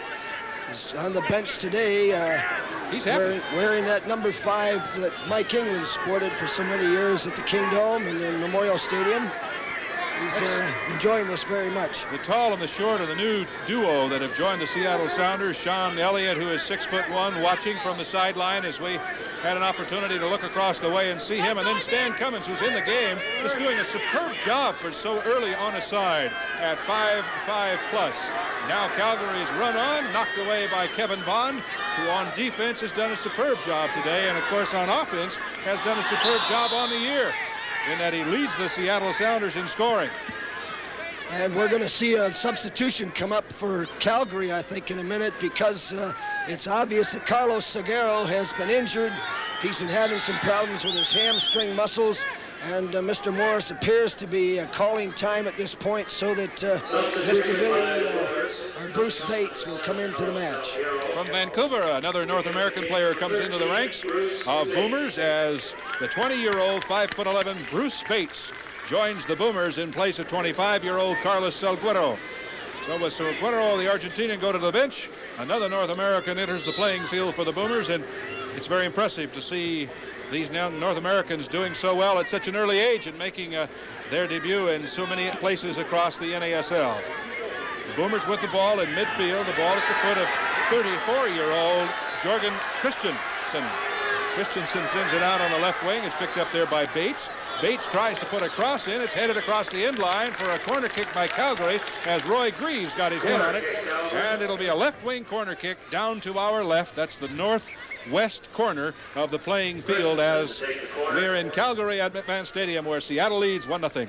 Now a left-footed corner coming up off the foot of Christensen. It goes out of the top of the penalty area where Peterson puts a head on it and knocks it away. Look at the little guy fly. Stan Cummins flipped his little mosquito leg wings and got up over the top of the defender and was called for same, but he can fly. Little Stan Cummins just went for a ride there. That's a freebie. You take a bus trip on that one. And Helmut Kramers turned around and says, "What's in my hair? What's in my hair?" It's the hair, it's the hair, it's the hair. Gerd Zimmerman gets set to, or will it be? It will not be. He was the decoy. The free kick is taken by Kramers. Kramers sends it out on the right wing. Both players going for it. One on each team go down as they tripped in each other's spokes. Jeff Stock, the Seattle Sounder, touched it last. It'll be a throw-in right wing as Danny Vaughn and Jeff Stock collided on the field. The Boomers throwing it in. The throw-in comes high in the air, knocked away. Peterson gets a foot on it, but it's going to be between two players. Peterson comes back and knocks it away the second time, or was that Bourne? It was neither. It was Steve Daly. As we see the numbers turn sideways, we really are a long way away from the field of play as the shot is taken from about 24 yards out. A long shot. Victor Cadelia puts a lot of foot under it and sent it high as he did long, and it'll be retrieved for a goal kick as Roger Davies has dressed, is in civilian clothes and sitting on the bench in an easy-to-spot bright red sweater. Look of consternation on his face as well, but greater consternation on the part of Calgary. Now, one of the things we have to keep our eye on is Calgary now has to kind of scrap their arrogance and say, well, we're going to be in control of this match, negative as it be, and they'll start to get desperate. Beautiful header by Peterson, puts it to Bourne's foot, top of the penalty area, shot and a save. Jurgen Stars did a superb job of gathering that ball after a great pass forward to Bourne. And that was very tricky. It was hit volley style right out of the air. Those are also most difficult to deal with. And Jurgen Stars was sure that time that he wasn't going to get another lack of concentration. Both hands on it. That one, by the way, could very easily have skipped in. No matter where his placement is, that shot very easily could have just skipped by his hands. Another one of those times when artificial turf was an advantage for the goalkeeper in that the ball did not take an unusual bounce. It took the predictable one bounce off the volley shot. Speaking of volley shots, the shooter now has the ball at his foot. That's Jeff Bourne. And he'll send it back to Bruce Rioch. Seattle Sounders in midfield. Coming up on the left wing. Now the open space pass to Daly. Steve Daly sends it out on the left wing. Comes back with it. Kicked off his foot by the Boomers, and it'll be out of bounds. So a throw-in results. Seattle Sounders left wing about 10 or so yards up from the end line. Throw-in comes to the foot of Bourne. He fakes left, comes right, goes to the end line. Diving save by Jurgen Stars. He'll roll it by hand out on the left wing to the foot of Bruce Bates, and Bates will bring it back up on the left wing. Left-footed forward pass to open space goes across to the out-of-bounds line marker and results in a throw-in for the Seattle Sounders, Kevin Bond. Bond into Greaves. Greaves turns, challenge for the ball. Could have had a handball by some, at least from my vantage point. Knocked that away and out of bounds by the Boomers. So it'll be a throw-in for the Seattle Sounders. Mark Peterson challenged from behind. Linesman had his flag up, but no foul was called. Play on. Hudson has the ball now, taken away from him by the defensive header of Danny Vaughn. Vaughn sends it forward by head to Molina. The Argentina will give and go. No, he won't get it back. It's off to Christensen, the Danish lad. Christensen comes forward, gives a pass off to Cadelia. Cadelia sends it out on the right wing, only to lose it to Steve Daly, and Daly comes back in the midfield of Bourne. Bourne with his back to goal will send it out to Hudson. Hudson up on the left wing to Peterson. Peterson drops it back over, and the Seattle Sounders still have the ball. It's Cummings now coming to the 35-yard line. Cummings changes direction, goes out on the left wing with an excellent left pass. Haven't been able to figure whether he's left-footed or right-footed. Seattle with the ball now and across into the box, and it's going to go too far. It'll be gathered by Jurgen Stars. Offside would have been the call had any Seattle Sounder gone for that. He really kind of favors his left foot. And we just got the attendance figure, 10,748. That's not a bad Sunday afternoon crowd. That's a great crowd for Calgary, who are just getting acquainted with the world's most popular sport. Although they trail now and have a 1-5 record, the Calgary Boomers in their new hometown, as the Seattle Sounders' Mark Peterson and company lead the Calgary Boomers 1-0. I think it'll be up to Seattle now to set a pace in this game, David, because Calgary's going to get more and more. A collision with Steve Daly and the goalkeeper. Jurgen Stars came out of goals and collided with Daly. Daly slowly getting up. He really had a collision as goalkeeper Stars came out of goals and could not touch the ball by hand. So instead, took the ball on the run by head, and at the same time collided with Steve Daly. Now up in the attack third of the field, the Boomers have the ball kicked away into midfield by Roy Greaves. Greaves gets it forward to Jeff Bourne. Bourne comes through the midfield. Now push it out on the right wing to Mark Peterson, who's moved out to the wing. He was playing in the middle earlier. Peterson fakes right, comes to his left. Left-footed shot, gathered by a drop, but picked up again by Stars. That'll give a great deal of confidence to a player like Mark Peterson. That was an excellent one-on move, and that really took a nice little fake. the goalkeeper on that header that you described, as we see an offside take place with Mr. Cadalia getting too anxious. Seattle's pulling a little of the Boomers' trap here. Not characteristic of Seattle, except they'll use it whenever it's on. But that collision with Steve Daly and the goalkeeper was really a shoulder to eyebrow. Maybe Steve Daly will have a little welt on that after the match. Seattle Sounders have the ball back in the defensive third of the field. The score, Seattle 1, Calgary nothing, allowing us with the ball in midfield. At least in a moment, we'll be pausing for station identification. Let's do so now with Seattle out in front. We'll pause 10 seconds for station identification. This is Seattle Sounders Soccer.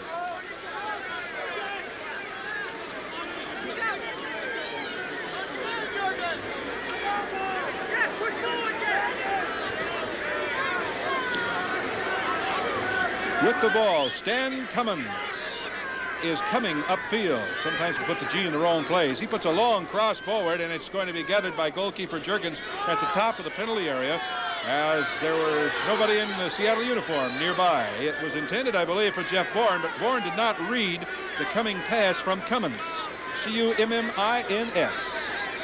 Stan the man.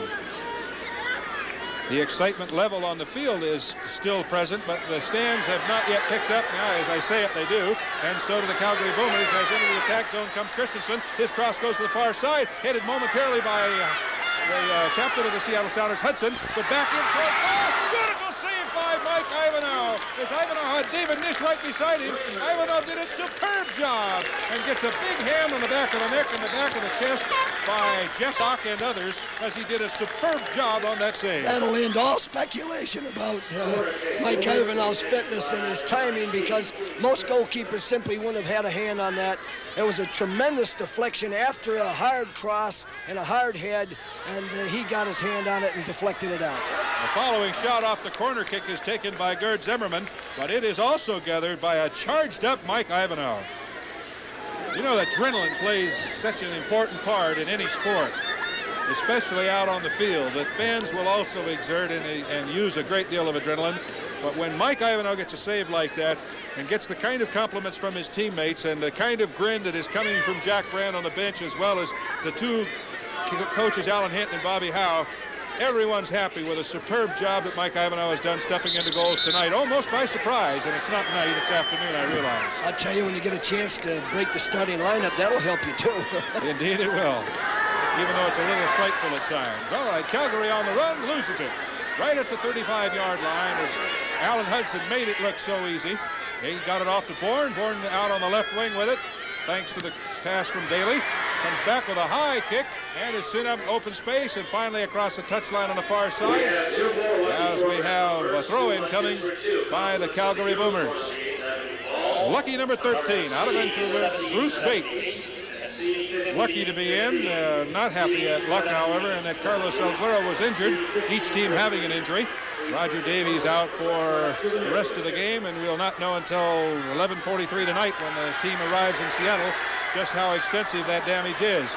Bruce Rioch kicks it out of the penalty area and across the right wing off the advance of Calgary, as the cross and pass and dribbler came into the penalty area. The throw in off the chest of Bruce Rioch and out of bounds, or is that Jeff Stock? My glasses just don't work in a 6 and an 8. It's not out of bounds yet. It's going to be Stock who has the ball at the flag, and finally off of Stock's foot out of bounds. If you want to borrow my glasses, you'll see the problem I'm having. And I'll have no more problem. I won't be able to see beyond the end of my nose. I'll trade you a throat for glasses. I imagine you would. Throw in right wing. I'll say no for now. I'm hoping you'll be well. Headed away by Seattle's Bruce Rioch. Right back to the throw-in-er. Coming up with all kinds of e's and ers in this game. Give and go right back again and across the end line. So with the score at 1-0, Seattle out in front of Calgary. Let's pause for this reminder.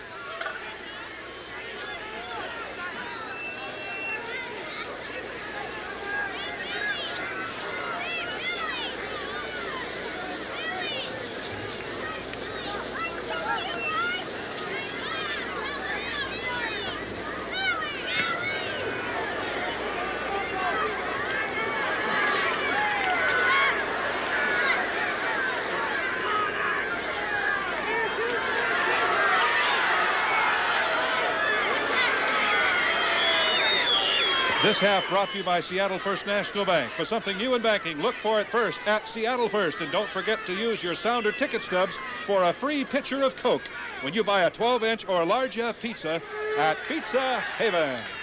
At the 35-yard line, on their defensive right back position, set to throw it in, the Calgary Boomers, who trail the Seattle Sounders as a result of an own goal on goalkeeper Jurgen Stars. Seattle 1, Calgary 0. Calgary with the ball in the deep back position. It's Gerd Zimmerman out of West Germany.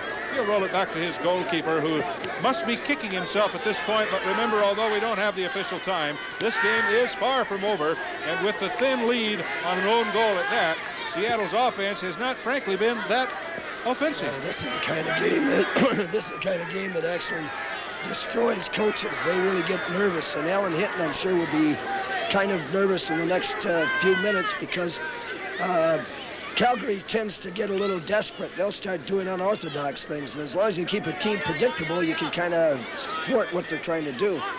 David Nish comes forward with his pass to Peterson. Peterson couldn't get a head on it. Zimmerman over his backside did, and control goes over to the Boomers. 10,748 people at the Boomer game. I believe that's very close to, if in fact it is not a record for Calgary. And substitution coming in? No, we've got about 21 minutes left, so we'll kind of keep our own clock on it, see how close we get to Mr. Morris's judgment as the time winds down. All right, the ball in midfield. David Nish has it for the Seattle Sounders, and it'll be thrown in from the, actually it's going to be thrown in by Calgary. All right. Coming forward now, Seattle after the interception. Mark Peterson at the midfield marker, moves laterally right to left, now turns upfield, drops it off in the center circle to Roy Greaves. Greaves, wearing number 6, turns around, now stops the ball, and will give it off to Steve Daly, who's playing pretty far back at this point in time. Jeff Bourne gets the pass, but it's taken away from him from behind, and the players exchange some verbation out on the field. Downfield pass and a great backup header, and the defense on Bruce Rioch, he can move as fast backwards as he can forward. He backed up nearly 40 yards on defense, waiting to see where that ball would come, and finally got a header on it to give possession to the Seattle Sounders. Alan Hudson coming forward. It is indeed what it has been called in Calgary, a star-studded lineup for the Seattle Sounders. Seattle's playing Seattle's, forget it. You caught me with a Coke smile on my face. I was having a sip of Coke and a smile, although I'm not smiling at your predicament. I know that coming and going of laryngitis is very anguishing in this game. Peterson in the left wing, inside the penalty area with the ball. Turns, puts a long pass across on the right wing to overlapping Nish. David Nish comes out toward the touchline with it. Couldn't get good control of it and now kicks it out of bounds. Or was it kicked? It was by Bruce Bates from behind. Throw in Seattle right wing. 19 yards up from the end line. Throw in the penalty area. Comes to the foot of Jeff Bourne. Bourne sends it back out on the right wing to Roy Greaves. Kicked off his foot out of bounds across the end line. Right wing corner kick coming for the Seattle Sounders. In the first half of play in the corners department, Seattle had but 2 while Calgary had 4. Here in the second half, Seattle's corner, one of their infrequent ones, but this is such a dangerous play, especially for the Seattle side, as they are a set team type or set play type team. Out in front of goals, Jurgen Stars does a superb job out in front of his own goal area as he gathers the ball off of an expert cross. Now sends it up on the left wing, finally to Ponce. Ponce being marked very closely, in fact too closely to get around him, by Bruce Rioch. And Rioch hustles to the next ball controller, and that is Danny Vaughn, whose shot is wide of goals to the right, out of bounds. We have a player down, a Seattle Sounder player named Jeff Stock, who has gone across the end line at the opposite end of the field, holding his, or limping actually, on his right leg, and John Anderson is on the run. Seattle will play him in short for a few moments. Yeah, that's right, Dave, and if he doesn't get back, we'll have an interesting little blend here as far as North Americans, so that would mean Al Trost. Al Trost would have to come in the match, and we'd look for a switch to defense in this case. Probably Steve Daly would go back in defense, and Al would play the midfield. Well, we see across the way Captain America, the real one, Al Trost, who is warming up. And, of course, Al Miller on the near side knows that young man from seasons past, as Al Trost has been the captain of the American side more than any other soccer player in the United States of America, and thus the name since 1975 of Captain America. There's a new one on the horizon now, being trying to get known by Al's title, but Al Trost is the real Captain America. The way Jeff Stock is running, it looks like he's got a hip pointer, which is a very, very painful injury. And even though he's running with a little fuller stride now, I think probably that's what happened to him on the collision, and he probably will have to retire. Right now, Calgary has the ball. Stock is up. He is moving.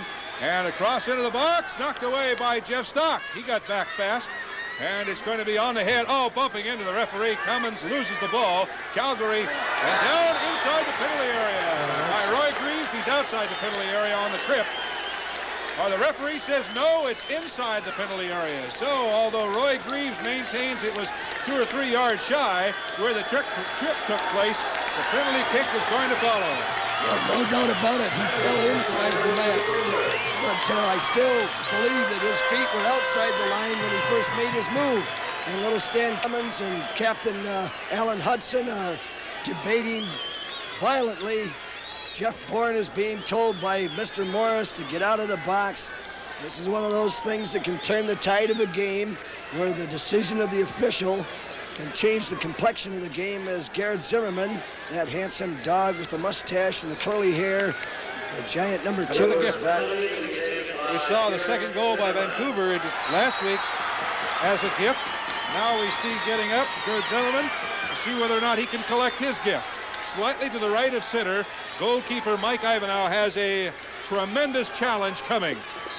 Zimmerman at 6'1", 190 pounds, takes a shot, save! Oh, Mike Ivanhoe has saved! A fabulous move by Mike Ivanhoe. And look at Jeff Stock crawl all over him and congratulate him. Mark Peterson with a tap of congratulations. Superb shot and a great save by Mike Ivanhoe. It's a right guess, but now Seattle must be right there. They can't be dreaming about that. They've got to defend hardly right here. They can sneak one in. Corner kick coming, left wing, comes to the near post, headed away by Rioch. And Seattle continues their lead of 1-0, and Ivanhoe has really arisen to the occasion. You're right, he did make a right guess, but I believe that he knows Garrett Zimmerman. Zimmerman's been around a while, a West German, and Mike is a student of the game. And he likes to go to the left corner. So therefore, Ivanhoe moved to his right and did a good job of saving. As he does so now, no, he'll watch the ball go high over his head. It'll be a goal kick for the Seattle Sounders. And we'll continue with Seattle Sounders soccer action from Calgary, with Seattle leading 1-0 right after this. Winners C0390, C0390, C0410, C0410, and C0294. C0294. All winners have been before. Mexican Village and Restaurant bring the program to the West Side City.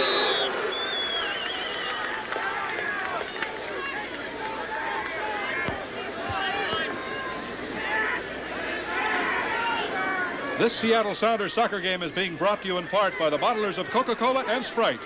Have a Coke and a smile. Bruce Rioch collects the ball off of the offensive thrust of the Calgary Boomers and sends it all the way booming out of bounds. It'll be a throw-in in midfield for Calgary. You know, I think that Mike Ivanhoe must have been watching a lot of soccer made in Germany, because Garrett did put it there and he guessed right. Again, Rioch does a superb job, and defensively, I don't know who we'd give the Player of the Game award to at this moment in time. Kevin Bond has done such a superb job, especially in the first half, and now Bruce Rioch, who certainly wasn't a slouch in the first half, has just dominated defensively that forward rush of the Boomers here in the second half, not to mention the fact that Mike Ivanhoe did what is rarely done, and that is committed a save on a penalty kick. And now the ball is inside the penalty area once again. A shot on goal, saved by Mike Ivanhoe. Advancing was Molina. Molina couldn't quite get a good solid kick on the ball, which was a break for Big Mike. You know, Dave, if you kind of look at the fact that a goalkeeper doesn't get that much action, his action is always critical action. You might have to say that his points for star of the game are almost worth more in critical situations. Another shot on goal by the same man. Again, another save, and back to you, Cliff. They're actually more critical than when the defender plays a nice, solid game throughout the match. And in this case, Mike Ivanhoe simply kept Seattle in the game on those last two thrusts. By the way, as the ball is being run for in midfield, and it will reach the touchline and go out of bounds, the Sounders' next home game is against, of course, the Vancouver Whitecaps. And you're encouraged by the Seattle Sounders to bring a banner supporting the Seattle Sounders. You're encouraged by the fact there's going to be prizes given. As out of goals, we'll give you more of that as Alan Hudson collides just gently with Stars, the goalkeeper for the Calgary Boomers. You're encouraged to bring a banner supporting the Seattle Sounders and take a chance on winning a prize for the best banner. That's May 16th against the Whitecaps. The ball comes down on the right wing. A header out in front of goals. Maleta again tries to take the shot, does so. Oh, just inches wide of goals. Maleta is down.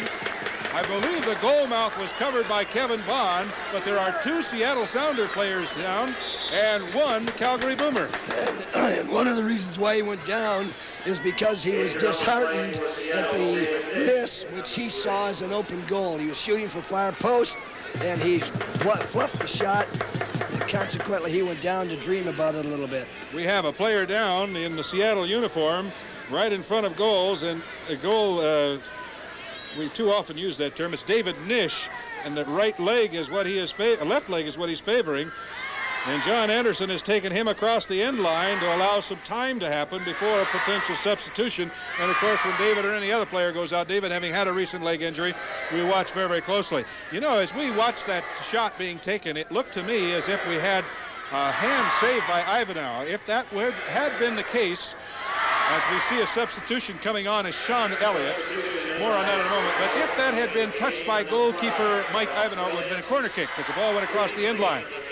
But David Nish will come out, becomes the second injured player to come out, still with an injured hip and sometimes holding a hand on it. Jeff Stock remains in the game. And in his first game as a Seattle Sounder, 6'1", 21-year-old, 160-pound Englander, Sean Elliott, S-H-A-U-N. Elliott, as in Bay. Number 5 comes into the lineup, and the clock, which is kept on the field, will restart with the goal kick.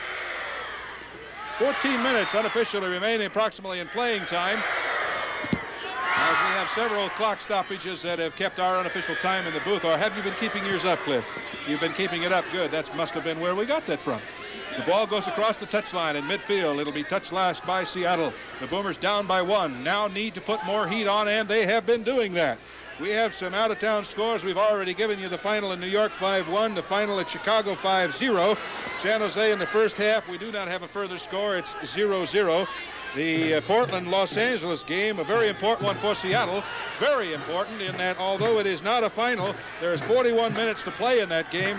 Portland leads the Los Angeles Aztecs at the Coliseum in L.A. 2-0. So they would be 1 point up if the game scores were final as they stand now. They are tied going into the Sunday afternoon competition here on Mother's Day. 78:30 was the time that Elliott came in, therefore the time of David Nish's injury. Out in the right wing, across into the box by Calgary, headed away again by Kevin Bond. Bond, a follow-up shot, hits the post! Oh, Bert Zimmerman had a shot on that ball. It hit the right post and is all the way back out in midfield as Seattle has the free kick coming as a result of the penalty. Well, he gets that from the O. I'm with you, man. Forget it. The shot was taken, and it is touched or just barely through the hands, but touched the post nevertheless and came back out into midfield. It looked like it may have touched the hands of Mike Ivanhoe, bounced back into midfield, sent back to him once again, and he puts a high kick into midfield. A lot of adrenaline behind that kick. Now out on the left wing, going hard to open space for the ball is Bruce Bates. Bates at the touchline, inside the 35-yard line, turns toward the middle of the field, drops it back at the 35-yard line to Jorgen Christensen. Christensen comes forward, passes it beautifully to Alan Hudson. Wrong team. Hudson comes forward, off to Bourne. Bourne's into the attack, third now with a pass to Huddy. Huddy has to come back to get it. Give and go to himself. Oh, great move by Huddy as he got completely around Christensen. Huddy comes back into midfield, now rolls it out on the right side to Roy Greaves. Greaves goes across the touchline with it. It'll be a throw-in on the right side for Crimmins.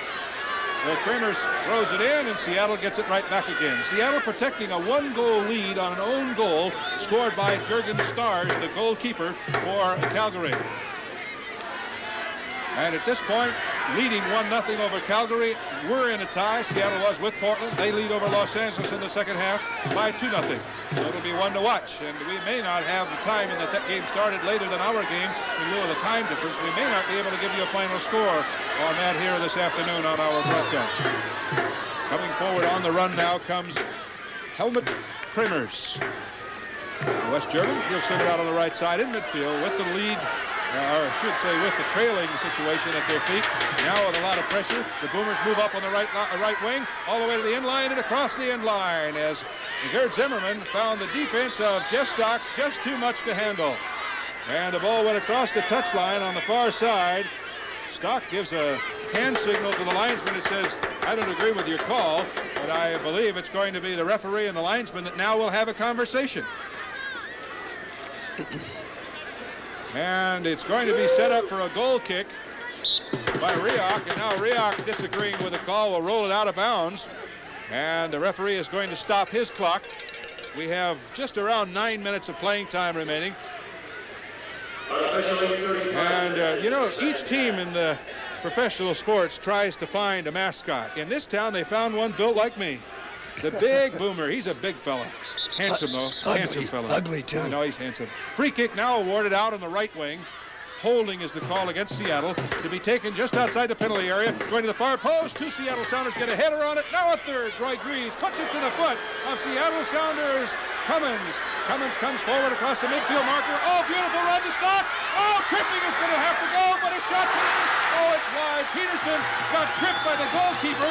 He got a pass away on the right side to Sean Elliott. Elliott takes his first shot as a Seattle Sounder, and it's wide of the goal mouth. Just seconds wide, or inches wide, centimeters wide. Peterson went down on the trip, and a left-footed shot was taken by Sean Elliott, and it was just centimeters wide to the right. The ball back in midfield now. No foul was called, and it's going to be Seattle's goals, or Seattle's lead that is still being protected by Seattle. Seattle out across at the left wing, right at the touchline. Peterson couldn't keep it in. He kept the ball in, and he dropped. And now the whistle blows. The referee is going to say it's a goal kick. He rules that Peterson touched it while his body was out of bounds. Linesman across the way helping him on that call. So it'll be a goal kick for the Calgary Boomers, and Seattle Sounders soccer action from McMahon Stadium will continue with the Seattle Sounders leading 1-0.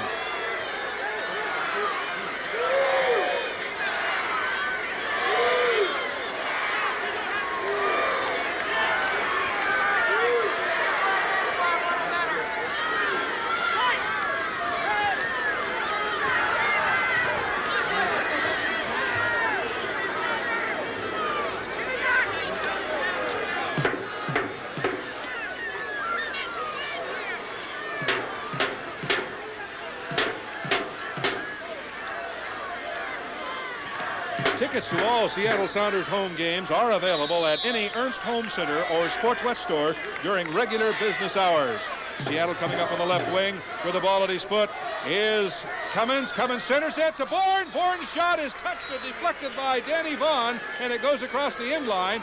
At least it looked like it may have been, but I believe the ball is going to be called all the way back as a result of an earlier infraction of the rules. Although the shot took place by Bourne, it was just slightly touched, or at least distraction took place enough to allow Bourne's shot that would not have counted to go wide of goals, because a free kick has been given 30 yards up from the end line on the left wing, just in the attack third.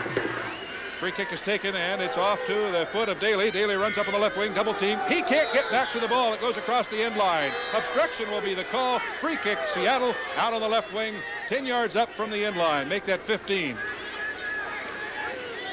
Free kick to be taken out on the left wing by the Seattle Sounders, and discussing it, Mr. Daly and Mr. Hudson. Steve and Allen. Now it's from Steve to Allen. Allen back to Steve. He gets around his protectorate. The defender takes a shot on goal. It's out in front of goals and finally handed across the end line by goalkeeper Jurgen Stars. As Seattle is putting pressure on. I wonder at this point whether the Seattle Sounders have been advised of Portland's lead over Los Angeles. Both Los Angeles and Portland playing on the road today. And the corner kick is taken, a near corner on the left wing. Just a short little roller taken by Daly. He's at the touchline on the right wing. Wants to beat his man again. His cross comes in into the penalty area. Ball comes to it on the left wing, and it's going to go across the end line. Touched last again by Calgary. So the ball touched last by Calgary's Danny Vaughn. Another corner coming out on the left wing for the Seattle Sounders. Again, the short corner is taken, and it's off to Huddy. Huddy comes back toward the 35-yard line, drops it off for Daly. Daly with the ball, looks toward Hudson, doesn't pass, instead puts across, looking for and finding Jeff Stock, but into the middle of that pileup came the charging Jurgen Stars. He knocked one of his own players down and not quite out, and the referee is going to stop play for a moment and has stopped his clock with just a little over 6 minutes of playing time remaining as a result of a injury to a Calgary player as a result of Jurgen Stars running into his backside. Stars coming out of goal actually came in and with his head, hands literally ripped Gerd Zimmerman's head off. Zimmerman is down with how serious we don't know, a neck injury and a forehead as well. Down on his knees, signaling his team to move on, is Jurgen Stars out in the midfield. Play action has stopped out on the field, giving us an opportunity to remind you as a substitution warms up on the sideline for the Boomers.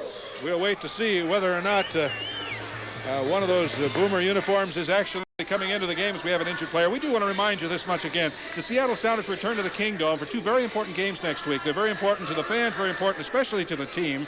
And they are, first of all, the Vancouver Whitecaps, who are coming in on May the 16th. That's Saturday, May the 16th, a week from yesterday. And then the Edmonton Drillers on the following Wednesday, May 20th. Advance tickets are available, and you can drop by and pick them up during the week or call 628-3620 for more information. Out of goals came the goalkeeper Stars with a double-fisted save effort. He bumped into the backside of Gerd Zimmerman and knocked Zimmerman down. He is up. He is apparently all right, but he injured his own man. Now the ball comes into midfield, and it's going to be knocked across the end line, touched last by the Seattle Sounders. And Jeff Bourne, although arguing, will lose the argument, and it'll be our Willie. I believe he's going to win that argument. It's going to be a free kick and not a corner, apparently. Referee, or the linesman on the near side, says just outside the sphere. The penalty took place before the ball went across the end line, so a free kick right in the corner circle for Seattle, so much the same as a corner kick, although it is a free kick. Stepping out to take it, left-footed this time, Daly. Standing right by him, Captain Alan Hudson. And Hudson is asking for the defensive wall of one man to move back 10 yards. He's back about 15 now, that man being Kramers. The corner coming to the near side, headed away across the end line defensively by Calgary. Another corner coming for the Seattle Sounders. With 3 minutes and 33 seconds to play, the Portland Timbers are leading the Los Angeles Aztecs in LA 2-0. Now the free kick taken once again, this time by Daly, off to Huddy, back to Daly. Daly pushes it out to the 35-yard line to Elliott. Elliott with a left-footed cross, sends the ball into the outstretched hands of Jurgen Stars. So both newcomers for the Seattle Sounders coming into the game, one starting and the other getting in as a result of the injury to David Nish. No report on that injury now. As inside the penalty area, another man goes down, no whistle this time, as going down was Victor Cadelia, and still with the ball at their feet out on the left wing, Christensen and the Calgary Boomers. And it's Bruce Rioch that puts a header on the cross, but it's knocked right back into the penalty area. Trapped at a turn to spin and shoot. Molina knocked away. Molina gets called, and another player is down. Another Seattle Sounder has gone down, the collision resulting from Molina. And we have a Seattle Sounder down named Jeff Stock, I believe. We'll wait to see for sure. Molina turned to take the shot, and the right-footed shot took him right into the groin. The right-footed shot off of Molina gave a low stomach or high groin injury to Jeff Stock, who is really the recipient of several advances today by the offense and the defense of the Calgary Boomers. Stock is getting up very slowly and seems to be all right as he will walk off what could have been a terribly serious injury, and shows that his physical condition, in spite of the fact that he's playing today, although with adrenaline from what his dad's team, the Mariners, are doing, he is playing with a slight case of flu today. A little fever, a queasy stomach, and no breakfast in him. But he said, I'll be there at game time, and he has been.